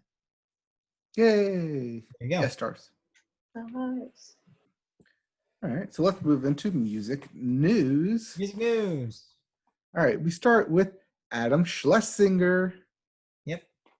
A tribute album to Adam Schlesinger being released today on Bandcamp includes cover songs by 2 actors who collaborated with the late songwriter on projects. Name those 2. No, I'm just going to tell you. It's Rachel Bloom and Sarah Silverman. Yeah. As well as contemporaries of Schlesinger's from the rock world like Kay Hanley, Nada Surf, and Tanya Donnelly. Hey, did you get your Not a Surf shirt yet, Christy? It's coming on Saturday. Ooh. Should I get a Nada Surf shirt? I don't know. Do you like Not a Surf? No, but I don't know how to surf. I get it. Very funny. Anyway. That's an elbow slapper? Yeah. Slap my elbow. Saving for a Custom Van, which takes its name from the title track of the essential Fountains of Wayne album, Utopia Parkway, is a 31-track collection that covers the breadth of Schlesinger's performing and songwriting career. Besides familiar Fountains of Wayne songs from the late 90s and 2000s, the collection also includes songs from his 6-season run as the core house writer for TV's Crazy Ex-Girlfriend, the films, Music and Lyrics, and That Thing You Do. Mm-hmm. And Schlesinger's other long-standing band, Ivy. Even 2 of the songs he wrote for Josie and the Pussycats figure into the extensive track list. So this is a comprehensive track list. And it's also important to note that proceeds for this are going to foundations to help people affected by COVID-19. So it was going directly to a good cause and is in honor of the late Adam Schlesinger. So, Christy, you listened to some of this today. I did yesterday. Yeah. Yesterday. Yeah. How are they? How are the songs? It's good, dude. Motion City's on it. My favorite band, Motion City soundtrack. And Charlie Bliss does a Josie and the Pussycat song. It's really great. That's Charlie Bliss? Yes, that Charlie Bliss. Ooh. Yeah. Yeah. So go buy it. Yeah. Yeah, this is a really good little find here. Bandcamp? Yeah, it seems like a neat collection of stuff. I'm gonna check it out for sure. Is this you said this is on Bandcamp, right? Bandcamp. All right. Do we have a price for this? I don't know. Bandcamp typically operates in a pay what you want model. There's usually a suggested base price, but then you can donate more if you want. So yeah, I encourage, since this is going to a great cause, I encourage people who do pay more than usual for it because it's it's a good thing. Also, if you wait till Friday to purchase this, Bandcamp is doing another special event on Friday. Last week they did a proceeds going to like certain like I think that was up to the label. I think different labels were doing proceeds for certain foundations. This week though, Bandcamp instead of taking their share that they typically take, their percentage, they're going to donate that to the NAACP fund. Ooh. So in honor So of buy it on Friday. So yeah, if you're going to buy this, I recommend buying it on Friday. Yeah. Oh yeah, Juneteenth is Friday. Juneteenth, yes. So, Yep. So yeah, check that out. All right, I probably will. Also in music news, we have a follow-up story to that Tencent Warner Music. Yeah, it happened. Going IPO. Well, yeah, the too long didn't read version of it is the thing that I said was going to happen happened. The thing that we were talking about happened. Yeah. Yeah. So Tencent Music Entertainment and its parent company, Tencent Holdings, together have acquired a stake in Warner Music Group worth $200 million. They each hold 5.2% of total outstanding Class A common stocks in Warner Music Group, according to the SEC filings. Quote, "We invested in Warner because of the positive outlook for the global music market and our aim of working closely with labels to drive the pace for streaming models in China.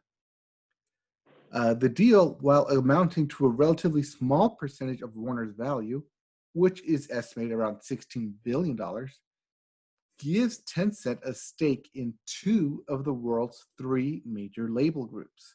I believe they're also in UMG, correct? Yes. The rest of the article went into more in depth about which ones those are, but I figured you would have been able to figure it out. Anyway, yeah, I mean, the thing that we said was going to happen happened. I mean, it's just further proof that they're getting their tendrils into literally every media conglomerate they can. Right. Now, they hold 10% of that company, though, so it's not a majority stake. It's not like they're being overrun. It just puts them in the equation, basically. It allows them to have at least some sort of presence. Mm-hmm. So there you go.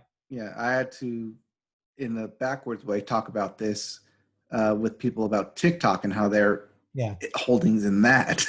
Yep, everywhere. All right. Yeah.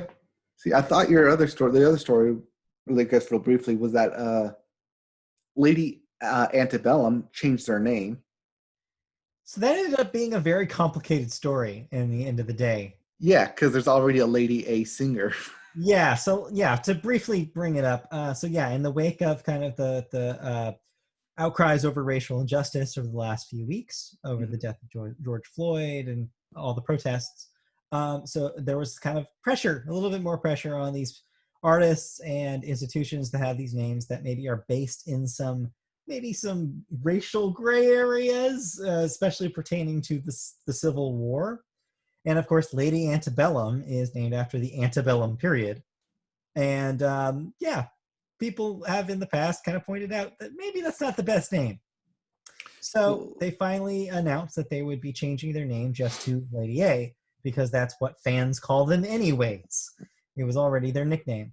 Except a artist also going by the name Lady A went on basically social media to say, hey, they didn't contact me about this. They didn't even reach out to me about this. It's messed up that these three white people would not reach out to me about the fact that I'm already recording under the name Lady A. They also probably didn't know that there's already an artist out there. Know about Lady A, but they should have, let's real, done the research, because she does not seem to be that independent of an artist. She seems to have been recording for decades. So ultimately, since that happened, they did indeed meet up digitally and have a discussion. And although no decision seemed to be made about them both being Lady A, it did seem like one of them, I don't know if it was Lady A or a member of Lady A. See why this is confusing? Yes. one of them said that it was a good experience and that they learned from each other and that they're moving on. So we'll see. So there's not going to be Lady A right singer and Lady A group. They must have figured out a way to differentiate them. I don't know what that will be, but just another weird ass story from the year 2020. One of them should be Sandy Lady A. That joke is for like 5 people, but I'll take it. Thank you. Also, he dropped the Sandy this week. I don't know if you saw that headline. He's now just Alex G again. What about the other one? I don't know. He's just Alex G now, so I don't know what's going to happen there. It's very confusing. Anyway. Maybe the first Alex G died and Sandy Alex G was like, finally, I am the only Alex G. Yeah. He's Highlandered the other Alex G. Yeah. All right. Well, anyway. Nobody knows what we're talking about. No one knows.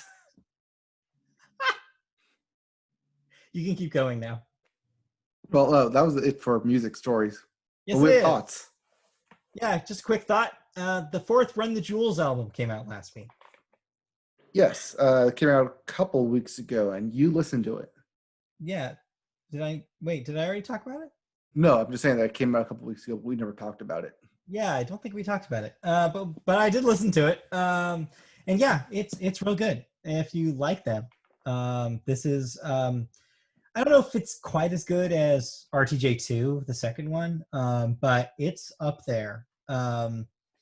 It's really good timing too, because there's a couple great tracks on there that are specifically kind of dwelling on race and these like the police violence. And I mean, yeah, you know what you're getting into if you've ever heard Run the Jewels before. But yeah, it's an especially good Run the Jewels record, so I encourage people to check it out. That's all I got. All right. Yeah, I think it came out 2 weeks ago, like after he did his big speech. It was shortly after that, yeah. Yeah. I thought it was last week. Really? Is time really moving that weirdly where I can't even remember what happens in each week? Like, what the hell? Yeah, because I don't remember it being a part of the new releases last week.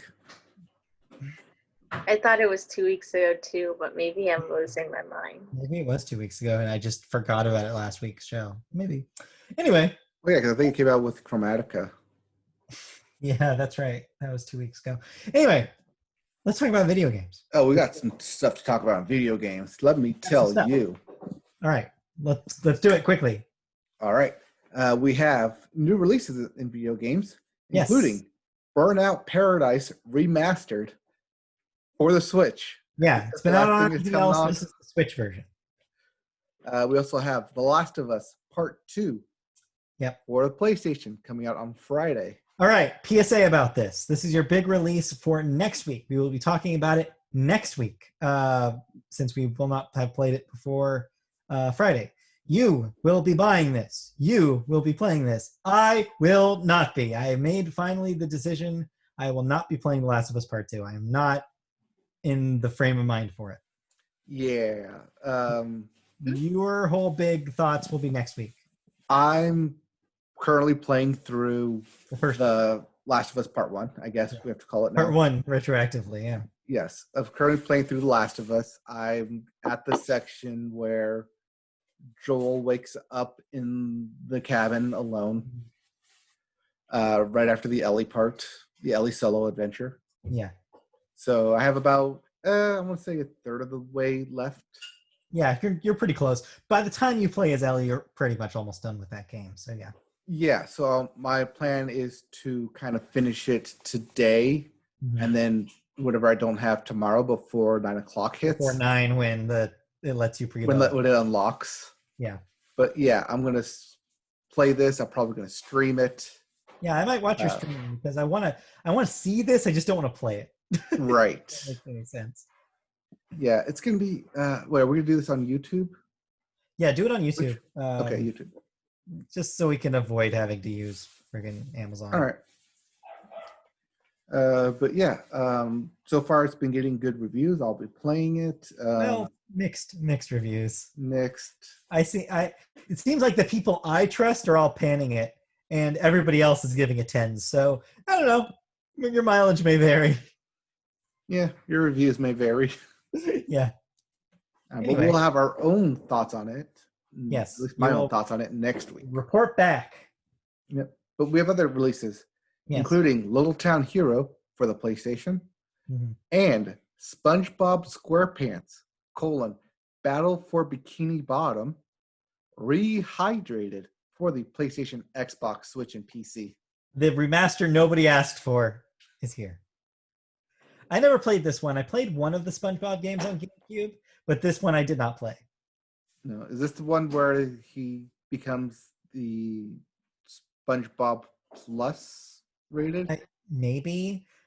Again, I didn't play it. I remember seeing a lot. I remember seeing the box at Blockbuster, and I never rented it. Well, if you want to battle for Bikini Bottom, it is available everywhere. I do not want to do that. Okay, it's time. What about Best Friend Forever? Oh, yeah, that wasn't on the release list on Metacritic. But yes, Best Friends Forever, which is a dog-themed dating game that is available on Switch and PC this week. You don't date the dogs, you date their owners. But yes, we will be checking that out. We'll have thoughts. That'll be your palate cleanser after Last of Us 2 talk next week. We'll talk about some dog dating. Some puppy dating? Puppy love? Yep, some puppy love. Yes, perfect. All right. We got to talk about it. All right, so we've gone through the whole episode. We talked about it last week. We talked about it 2 weeks ago. We said it was coming. Okay. It's here. Okay. Finally came. So here's the PlayStation 5. PlayStation 5. Sony showed it all. So here's how we're going to do it. We're going to do it how we did the Microsoft event, where you're going to say a thing and then we're talk about what we thought about it. All right. First up, they did the actual reveal of the box last. You want to talk about that first? Yeah, I have. If this is not in chronological order, it's more or less in. It's not in any particular order. All right, so let's talk about the design first. Yeah, I wanted to talk about the box first. All right. Do you like it? It's white. It's black. It's kind of black and white and red all over. It's kind of like a reverse Oreo. It's like a white fudge Oreo.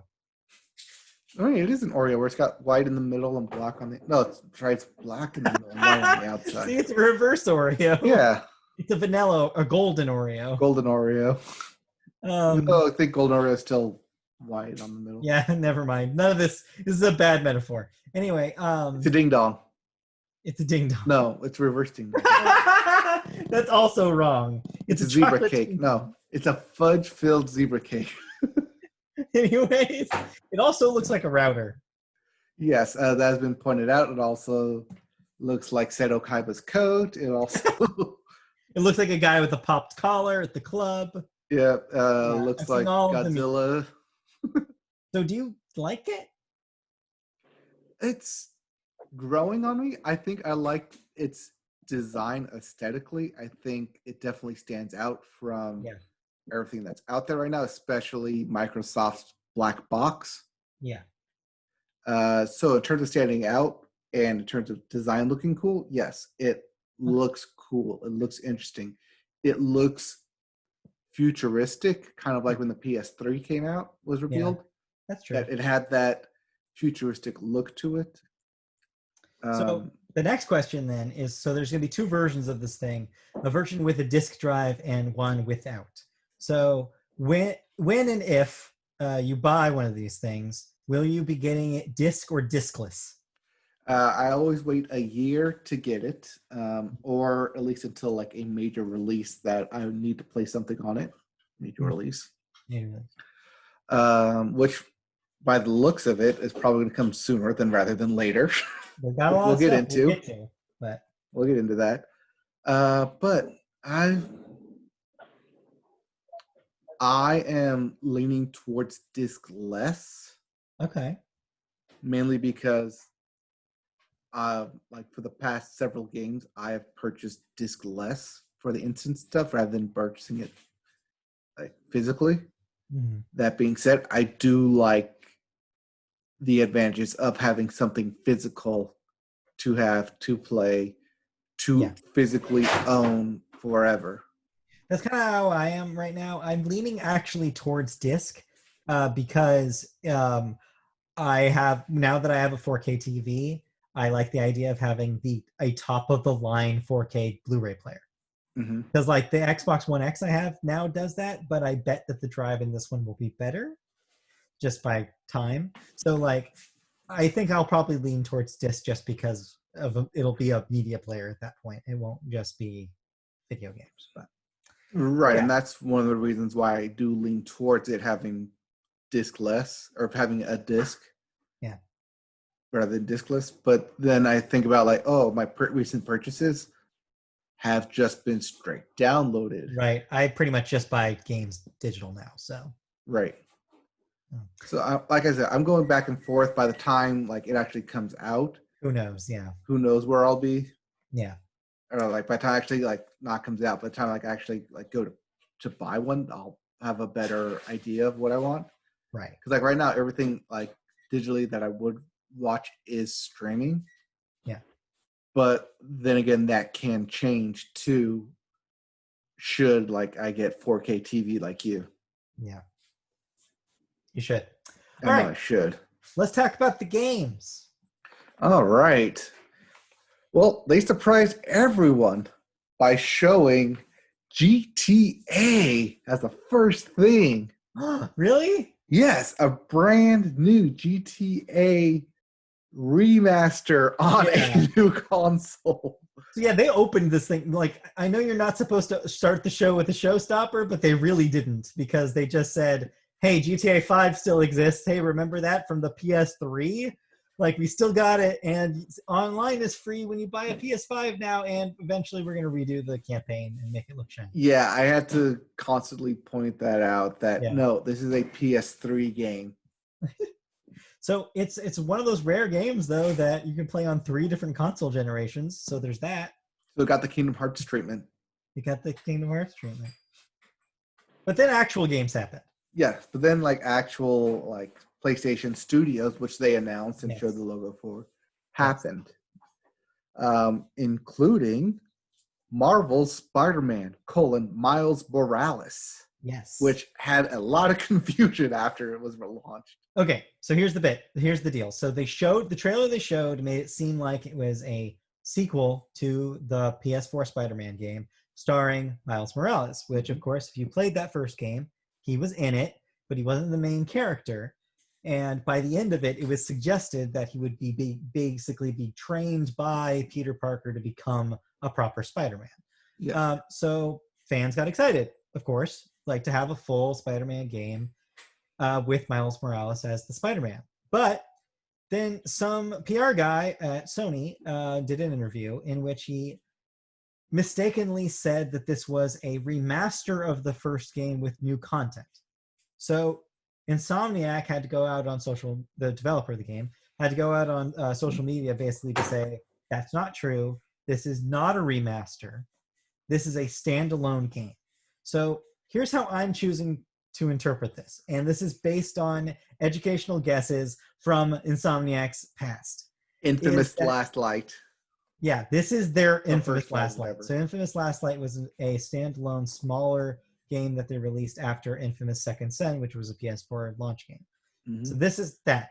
This is a short version. It will just be a Miles Morales story in probably a lot of the same locations as the first game. So that way they can reuse some assets, but gussy them up for the PS5.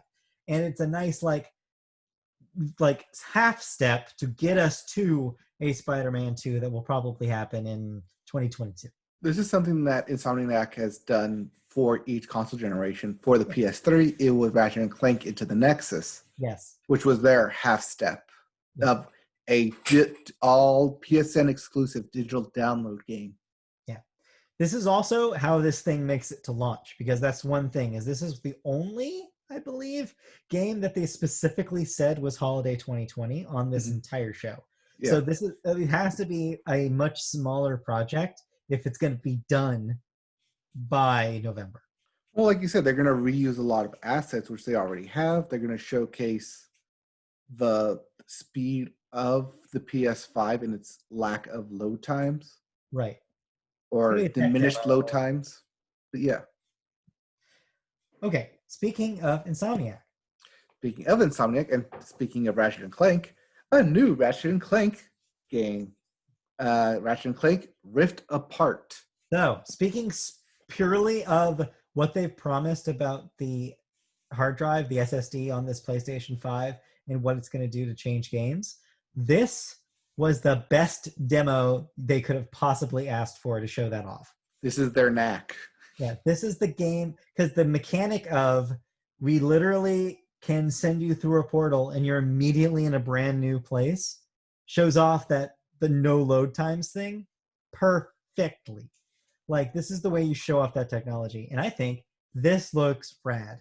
And the whole time I was thinking about, like, oh man, Mike must be so excited because I know you're a huge Ratchet and Clank fan. This was a really beautiful looking Ratchet and Clank with a really cool new mechanic that seems like a really, really cool game. Yes, it also seemed like the only game that they showed off that had actual gameplay footage. Well, this and Gran Turismo. Yeah, I guess you count Gran Turismo. Yeah. But yeah, no, this felt like it was a completely, like, at least 3/4 of the way to completion game from what they showed. But yeah, the instant jumping to planets and the instant world building that they have, especially with the Ratchet and Clank franchise that they can use. Yeah. And the weapons that they can manufacture. Cool stuff. This is the PS5 demo that they want. Yeah. They want people to attach to. I'd be surprised if this doesn't, like, I want this to be a launch game. I think they could do it, but I feel like if it does get delayed, this will be a good, like, March 2021 game, like really early spring, like Q1 kind of thing. I want to say that the PlayStation will launch in October, but you won't see this game till probably December.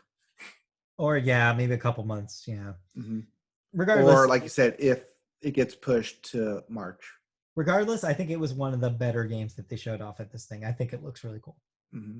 I think this is one of the games that will drive people to buy a PS5 because Ratchet and Clank has that name factor for it. I mean, yeah, it's going to be, this is the fourth generation PlayStation that this series has been on. It started on PS2, right? Yeah, PS2. Yeah, so pretty cool. Yep. All right, next, speaking of, you just mentioned, they announced a new Gran Turismo. Yes. Gran Turismo 7, which they also showed gameplay for.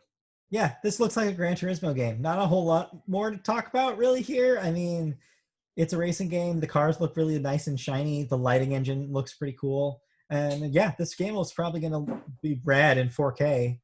I want to see is someone stitch together, like, since they always used Gran Turismo as a launch game for the next console, I want someone to stitch together all the Gran Turismo trailers for launches. Yeah, they all look to show the progression. Oh yeah, no, I'm sure on YouTube you could probably watch somebody all Gran Turismo trailers 1998 to 2020. I'm sure that exists. Yeah, probably. Anyway. Yeah. We also have Demon Souls remake. Yeah, so since the Souls games are super popular now and nobody remembers the first one, Demon Souls, they're putting it out again. But from what I understand, fans are kind of mad because it looks different, I guess, in the designs. But, like, what do you expect? That game was a early PS3 game. Yeah, people were confused, like, oh, what is this? Is this a sequel? Like, everything looks new and fresh. Nope, just remaster. It's a remaster. So people who like Souls games are excited. Then we also had NBA 2K21 reveal, which you're jumping all over the place. Yeah, well, you know, I'm saving like all the actual new stuff. Okay. The NBA thing is they showed a really sweaty basketball player. That's pretty much all I remember. They showed sweaty Zion Williams. Oh, that was Zion. Okay. So yes, was that was the prophet Zion Williams. He was extremely, extremely sweaty. Yes, he sweats a lot. Or sweats a lot. So yeah, Christy, if you want to see a sweaty virtual basketball player, look this up. I'm there. Anyway, next up. Anyways, now we get to like all the new stuff they were going to talk that they talked about. First up, Bug Snacks. Bug Snacks. Bug Snacks. That song is so catchy. I really loved this trailer. I don't know what the hell this game is. I thought it was going to be a Cloudy with a Chance of Meatballs spin-off thing. Bug Snacks, and then you become the Bug Snack. So what you eat, you are what you eat. So like, that is a great premise. Yeah, the example that they showed was a character eats a strawberry bug snack, and her arm becomes strawberries. It sounds like a drug trip, in a way. The character eats a hot dog and has hot dog fingers. Weenie arms, as he calls them later in the trailer. But yeah, I thought this looked really cute. I got like Viva Pinata vibes from it. Mm-hmm. So yeah, I'm interested to see what this game actually is when it comes out. We also had Goodbye Volcano High, which when I watched it, I was like, oh, this is totally up Matt's alley. Oh yeah, no, I want to play the hell out of this. It's dinosaur high school drama, and presumably the meteor is gonna hit, so they're all gonna die. Is that what it is? Yeah, I mean the meteor is in the logo of the game. It's also called Goodbye Volcano High. I want to say the stakes are pretty high in this thing. Extinction is gonna happen. But yeah, I love frickin' like these like visual novel style games, which I'll get to later in this podcast. So I'm excited to see what this thing is. It looks like a really cool animation style too. Mm-hmm. We also have Jet: The Far Shore. So yeah, this thing is like a space exploration game. It looked like a kind of almost like a third person take on like a No Man's Sky kind of thing. It's by a development studio called Super Brothers, who go back a few years in the game scene will remember for a really early iPad game in 2011 called Sword and Sorcery. But yeah, they kind of went off the map for about a decade there, but they're back with this thing. I don't know. It doesn't seem like my jam, but I guess people who want a cool looking sci-fi game, this might be neat. Yeah, it wasn't my jam either. I was confused with what the name was at first, like Jeff. It looked like Jeff. And I was like, hey, Jeff. But a game I was interested in when I saw it, Kena: The Bridge of Spirits. Yeah, so this is apparently by a studio that does a lot of animation primarily, and this is their first video game. And it looks like a Studio Ghibli-inspired kind of cel-shaded-ish like adventure game. And it's a really cool art style. It's Pikmin. And it looks like kind of like Pikmin, yes. It's Pikmin with cool sorcery powers. Yeah. And I'm interested in it. Looks cool. The trailer seemed neat, and I like I said, I like the art style. We also have Little Devil Inside. Yeah. This looked like a cartoony Monster Hunter in a way. Yeah, the trailer kind of went back and forth between Monster Hunter and weird kooky guy. Oh yeah, and there's the old man poops into a toilet at one point. Yeah. I know. I thought it was very stylized. It looked neat, but like... But also something that could come out this generation. Yeah, exactly. It's like, that didn't really hook me. Also, I don't really care for Monster Hunter. So the bits that looked like Monster Hunter, I was like, no thanks. Right. We also got a new Oddworld. Oddworld: Soulstrom. You were a PlayStation kid. Did you play any of the... I did not play any Oddworlds. Okay. I remember going to a friend's house back in the day and watching him play an Oddworld game, but that's literally the extent of my Oddworld knowledge. So, I don't know. Some people are probably really excited for this. Okay. We also have The Pathless. I don't remember what this one is. Do you remember what this one is? I think you made this one up. It was on the list. Yeah, you made this one up then. We also have Solar Ash. Solar Ash. This is the one by the Hyper Light Drifter developer that looks like you're like a space kid anti-grav roller skating around, which looks pretty neat. Yeah, anti-grav roller skates. Yep. It's interesting. Yeah. We also have Stray, which you're a cat. This is the cat game. The cat I game was Stray. so excited.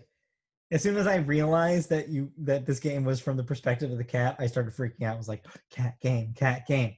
So yeah, it looks like a dystopia with You're a cat in a robot world. Robot dystopia. Something's happened. Humans are dead, according to the wall graffiti. And it's just robots, and you are a cat with a backpack. Backpack cat. Yeah, I wonder. This game makes me wonder, like, how vast and detailed a world can get. Yeah. With the PS5. I mean, we'll find out. And we'll find out. I won't play as that cat. I know you do. We also have Ghostwire: Tokyo.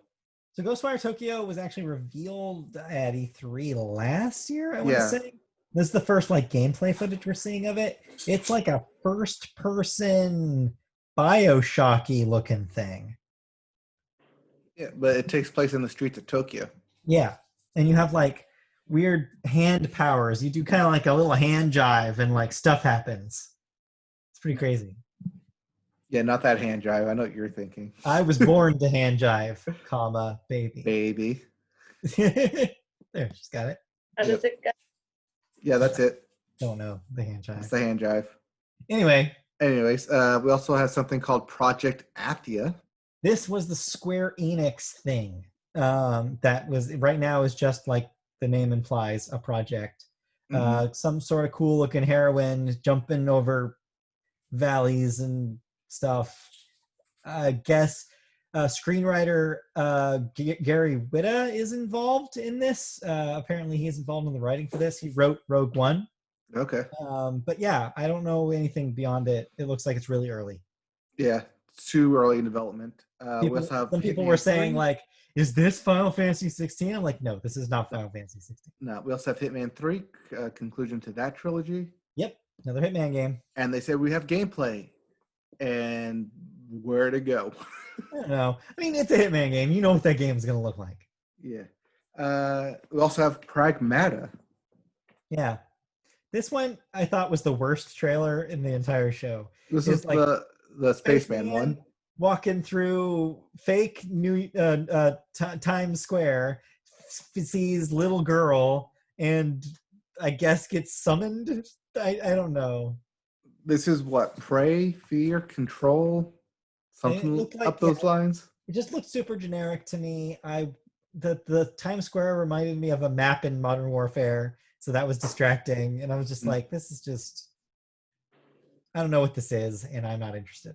Too many mystery boxes to unpack. Yeah, also, it gave me a little bit of Death Stranding vibes. Yeah. I was like, I don't need another one of those. All right. And lastly, we have 3 games that are the games that I most want to talk about. Okay, cool. Okay. First, Resident Evil 8 or Village. Yeah. V-I... I guess. So yeah, this is the new Resident Evil. This is the sequel to Resident Evil 7 Biohazard, which was the VR Resident Evil. Yep. This, I don't know if it's VR, but it is first person. Yeah, I don't think it is VR, but... Or at least they're not talking about the VR. Yeah. There's really little talk of VR in this. And even when they did zero showcase. Yeah, zero talk of VR. When they said, oh, look at all these accessories for it. VR was not among them. Not on it. My guess for that is that'll be a separate reveal. Well, yeah, I wonder also if it'll be something that won't be hooked into the PlayStation. I bet it's wireless. It has to be wireless, right? We're in a new generation where it has to be wireless. We live in the post-Oculus Quest world. Yep. They can't go back to a bunch of USB cables. Mm-hmm. But anyway. Anyways, yeah, Resident Evil. Interesting. Yeah, it's a Resident Evil. Looks good. Yeah, new Resident Evil. And then we also have Deathloop, which I like time travel stuff. Yeah, it's a cool premise too. I really like the idea of having your character constantly being stalked by another sniping character and having to deal with the dynamic of that. Like I read something about the developer compared it to the anxiety of a multiplayer game, knowing that somebody's always kind of got your like is on you. and like putting that into a single player game could be potentially really cool. Also, you'll be able to play as that person as well, so you can kind of like have like a different perspective of the game. Otherwise, it looks like a lot of Arcane's other stuff, like the Dishonored games, looks like it borrows a lot of mechanics from that. Yeah, I know that there's other games out there that do like respawns of deaths, right back into it. But the stylized version of it, like it looks like kind of like wet, like a Quentin Tarantino esque. Wow, that's a deep cut. I haven't thought about the video game Wet in a long time. Yeah. You might be the only person who remembers the video game Wet. Because it reminded me of a Quentin Tarantino movie. Yeah, no, it's a 60s grindhouse kind of thing. Yeah. Yes, Christy, they named a video game Wet. You know, like a gun. What? I'm sorry to tell you about this. Gross. The game was not itself wet, but you did play as a heroine. Yeah, it was you played as a woman. I know. Don't think about it too much. Anyways, last game they revealed. Well, it wasn't the last game they revealed, but it was also the last game that everyone was talking about. Though. Yeah, last game we're gonna talk about. Yeah, and it's also the last game that everyone on the internet seemed to be talking about. At which point, everything about that game got dissected almost immediately. So we know everything about that game. It's done. It's complete. We don't need to talk about it anymore. Horizon Forbidden West. Yeah, the sequel to Horizon Zero Dawn. Zero Dawn. I was like, what the hell is that game called? Zero Dawn, thank you. Which we both played, which finished. I did not want to play. You remember me not wanting to play that game. Yeah, we swapped on that one really hard. I bounced off of it and you finished it. I 100%'d. I platinumed that thing. So this looks cool. This looks like everything you'd want in a sequel. It looks really pretty. There's like new environments. There's swimming mechanics now. Aloy looks badass because of course she does. Yeah, it looks like a real cool sequel. Yeah. Like I said, there's swimming mechanics. There's underwater cities. Mm-hmm. Or San Francisco is partially underwater. Yeah, freaking underwater San Francisco. Mm-hmm. But yeah, that seems like it goes west from where the game took place, which is in Colorado, Rockies into the desert. Hence the name Forbidden West. Mm-hmm.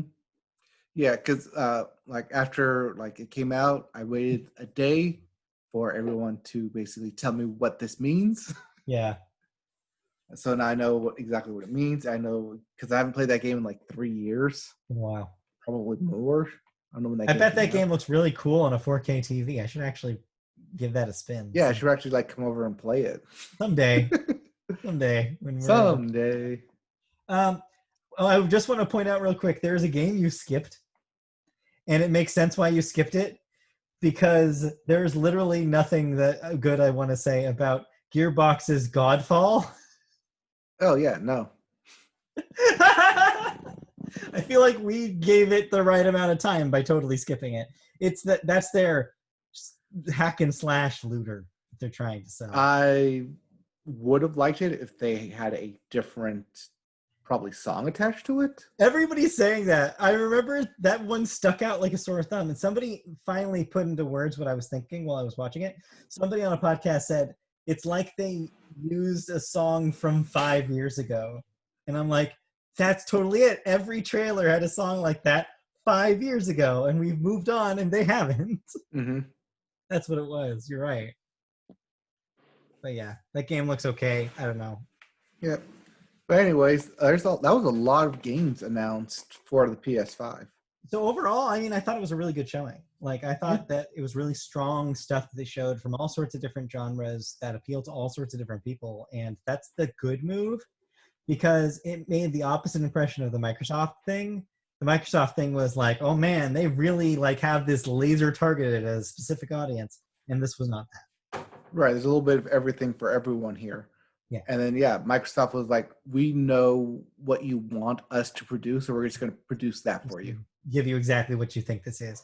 And Sony had the surprises. Like, they actually legitimately surprised me. So, good show. Yep. But we got to move on. We have to. Let's go through the next news. All right, so this week was supposed to be E3 week.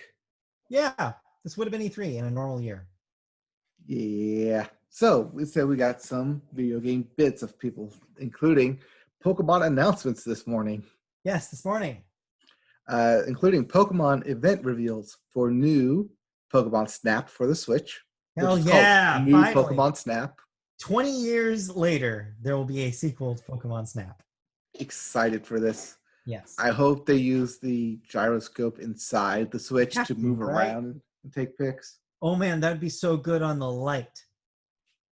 Yeah. I think you gotta have to with the light. Yeah. I can't wait to take pictures of Pokies. Yeah, she never played the first one, so this will be her first experience with Pokemon Snap. Ooh. So Like, yeah, you gotta throw the fruit so they do stuff. Mm-hmm.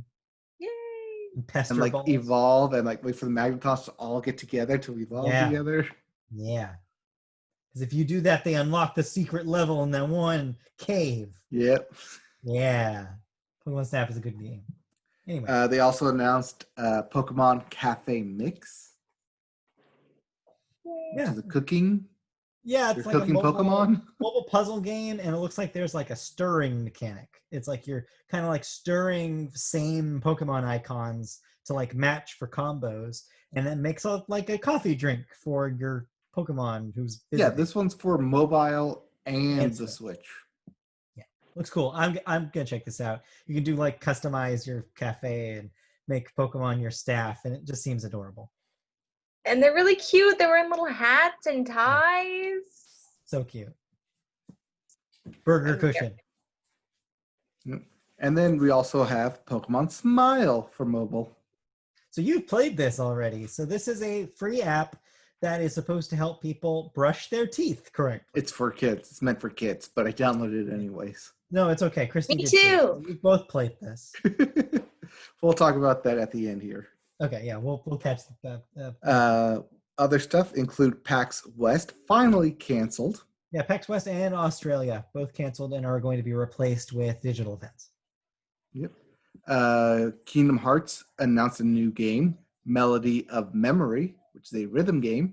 I don't know who's more excited about this, you or me, because it's Kingdom Hearts, but it's a rhythm game, and this actually might be the thing that gets me to play a Kingdom Hearts game. The music is the best part of Kingdom Hearts, and I'm going to be playing this on the Switch. I just love rhythm games, and I'll totally play this.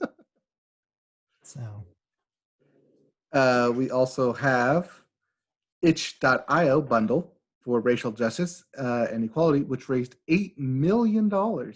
So yeah, this kind of all happened within the week. They launched this as a fundraiser for a couple of different like Black Lives Matter tangential related fundraisers, and in a week raised $8 million, which is, I believe, according to them, a new record for highest raised by a bundle like this, and also the most games included in a bundle like this. Because I don't know if you saw this, but 1,700 games were in this bundle.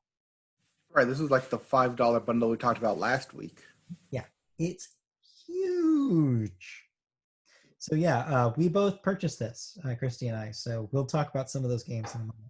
But yeah, it was a great deal. If you missed it, you really missed out.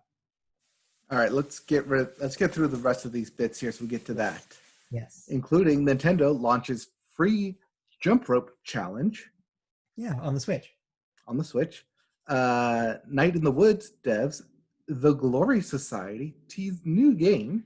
Yeah, no idea what it is yet. They showed like a teaser image, but I loved Night in the Woods, so I am totally stoked for whatever they have next. Also, Night of the Woods was on that bundle. So if you bought that bundle, absolutely play that game. It's great. Yep. Star Wars EA announced Star Wars Squadrons. Well, it was leaked and then released. Yeah, it leaked and then they had to announce it. It was originally supposed to be launched tomorrow at the EA event that's planned for tomorrow evening. There'll be gameplay footage during that event. Yep. It's kind of like the Rogue Squadron games. Yeah. We also have Persona 4 Golden surprise release on the PC. Yeah. So and lastly, Control coming to next-gen game systems. Yep. So there you go. All right, and with that, that's it. We're done. That's it for news. Yep, that's it for news. Now, you guys talked about, or you briefly brought up that you played the Pokemon expansion and the bundle games. Which one do you guys want to talk about first? Let's talk about the bundle games real quick because those will probably be faster to get. All right, so there's 1,700 games, you said. I did not play all 1,700. I was kind of on a visual novel kick, so I only played a handful of like real small, like novel-sized games. So we both played a game based on the strength of its title, Dungeons and Lesbians. It was so good. It was really so fun. Cute.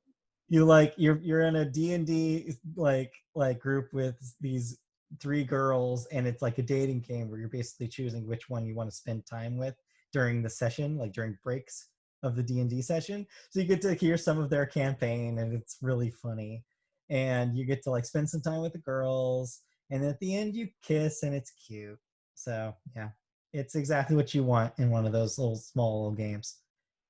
I also played a similarly romance-themed visual novel called Highway Blossoms, which is like you're trying to find a treasure in the Southwest desert, and you kind of pick up a girl whose car breaks down on the side of the road, and it's about their story, about how they fall in love with each other, and about the rival treasure hunters you interact with. And it's longer than I thought it was going to be, and yeah, it's a cute story. That's a good kind of use of some free time if you have it. But yeah, there's a lot of games like that. So that's just a taste of what's in this bundle.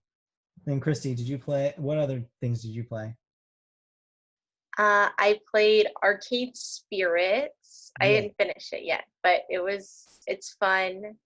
You're like a person that's just lost their job, and your roommate's like, here, download this self-help app, and the self-help app gets you a job at this arcade, and you so far I've just like met everybody that works at the arcade. But and then I played, I don't know how to pronounce it. It's called Serre, Seri or so. Sarah. I don't know, but I haven't been. It's literally just like you just read it. Yeah, these are just not like visual novels. But it's about you're a girl and an alien crash lands, and he's like, I'm gonna take over your planet, and you offer him like a cup of tea. And, as you do. Yeah, and you like make friends with the alien, even though like I think the alien's trying to eat you or whatever. I don't know. We'll see what happens. That sounds and cute. Then, and I started what is that thing called that I played? The Glitter Mitten Grove? Yeah. I don't understand how to play it. It didn't have any directions, and you're like building houses for the fairies, but then more fairies moved in, and I didn't have whatever. I don't know. It was boring. Anyway. Yeah. So I think that's everything I've played. So there's a lot of games. We're still trying to like kind of carve through all of them, but yeah, it's pretty cool.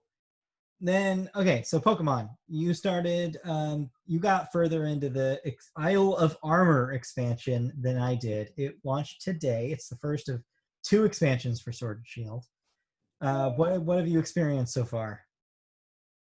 So far I've just gotten to the dojo, and they've accepted me into the dojo. I'm now they're at max capacity, and there's like a lot of wild area that I've explored. Based on like, it seems like it's taking the wild area concept and being like, here's new wild areas. Yeah, I've definitely caught a lot more Pokies that I didn't have before. Yes. Pokemon, yes. Pokies. called? Because like the expansion, like it's this new adventure, and it's also like an expansion to the Pokedex itself. So it's like you can encounter a bunch of Pokemon that weren't in the games before. Yeah, like when you get there, she gives you more things. Yeah. But I caught a Jigglypuff today, and I caught a Klefki. So. Oh, I love Klefki. Little key ring. Yeah, he's really cute. Cool. Yeah, that's honestly all I've just kind of explored the wild area a little bit, and then I have been accepted into the dojo, so I haven't gotten very far either. But yeah. I literally just started it, so yeah, next week I'll probably have a little bit more to say about it. And then last but definitely not least, you guys both brushed your teeth with Pokemon. Tell me about it. So I watched the Nintendo Pokemon thing. Yeah. And then as soon as I saw that it said Pokemon Smile available now, I immediately downloaded it. So yeah. And then I had to prove to people that yes, this is a thing. So I immediately brushed my teeth and took pictures of it. Yes, I got it. Which Pokemon did you pick? Squirtle, because you use bubbles to clean your teeth. That's logical. Oh, I have Bulbasaur. He was like spitting leaves out at me. I think that would be counterintuitive. He's stuck between your teeth. They didn't go into your mouth. They're like, because he sits on top of your head. Yeah. So does it seem like a neat thing? Do you think this is going to encourage kids to brush their teeth more often? I know you can set like alarms so that way, or notifications so that way it's like time to brush your teeth. Like, do you think it'll get them to do a better job at it? Like, oh yeah, see, because the thing is for kids, I didn't put my birthday because that's an option. I didn't put my gender because that's an option. I didn't tell them anything because that's an option because this is designed for kids. Yeah. But yeah, I mean, it's for kids. It's literally for kids. They use the AR to put like a little Pokemon hat on you. Yeah. And Pokemon's like running around on your tongue as you brush your teeth to defeat the cavities or whatever. I guess I haven't been brushing my teeth for long enough because I felt like I was brushing my teeth for hours.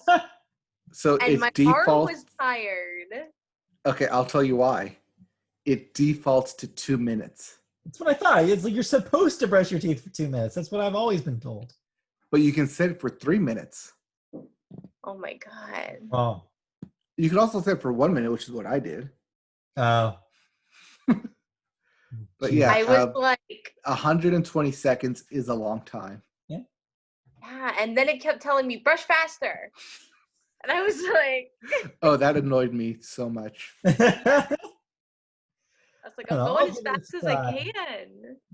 I'm gonna give this a try tonight and to see how I feel about it. But yeah, it's a neat thing. I guess I'll have to pick Charmander since y'all taken the other two. So wait, did you catch the Pokey at the end? No, I didn't catch the Rattata. Me either. I was so mad. See, I thought I had to like brush harder. I thought like when it said do the things, I was like brush harder to clear everything to you have to reveal it to catch it. But no, it's just automatic. You're not going to catch it the first time. Okay. Which is kind of a bummer. Good lesson for the kids. Maybe it's to get the kid to be like to come back and try it again. But it's a Rattata. It is a Rattata. Like they're easy to catch. You don't need to wound it or anything. Just throw a Pokeball. Thanks, Go. I was really bad because I was like, my arm is tired. I've been sitting here brushing my teeth for 2 whole minutes, and I didn't even get a Pokemon out of this. Like, I was like, I'm never gonna brush my teeth ever again. Let them rot. All right. Well, it does behoove you to buy a stand so that you're not holding your phone up like this while you're doing it, or do what I did, have it down, and then you're hovering over it. Yeah, I like propped it up on like where the faucet is, like so. But I still had to like hunch over to like, because they were like, "Where's your face?" And I'm like, "I'm right here, right here." Jesus. Okay. But I did figure out that you don't actually have to brush your teeth because you just have as long as it sees the toothbrush, and you just go like this in front of it. Fine. Cheater. He counts it. All right. Okay, we need to wrap up. Thank you for joining. So we're done here, right? Yes. Yes? Nothing else? Yeah, thank you for joining us. That's it. That's all we played. It's all we can talk about. That's an extremely long episode of the show, but thank you for joining us for this episode of the Meaty Boat Podcast. We will be back next week with even more stuff. We'll have Last of Us 2, Part 2 thoughts. We'll have more thoughts about the Isle of Armor. We'll have thoughts about probably the wrap-up of Kipo Season 2. You'll have more thoughts about, I don't know. I'll be watching F is for Family. Oh, why? Anyway. That's Bill Burr. I guess. Anyway, thanks for all of that and more. So thanks. Oh, and we'll have stuff about the EA Play event that's happening tomorrow. All that stuff and more. So stay tuned. Tune in next week. We'll be back. I'll also be playing Kingdom Hearts Dark Road because that comes out on Monday. We didn't talk about that, but that's also part of the Kingdom Hearts announcement. I'll be playing that. Game insanity. Okay, bye. Thanks for joining us.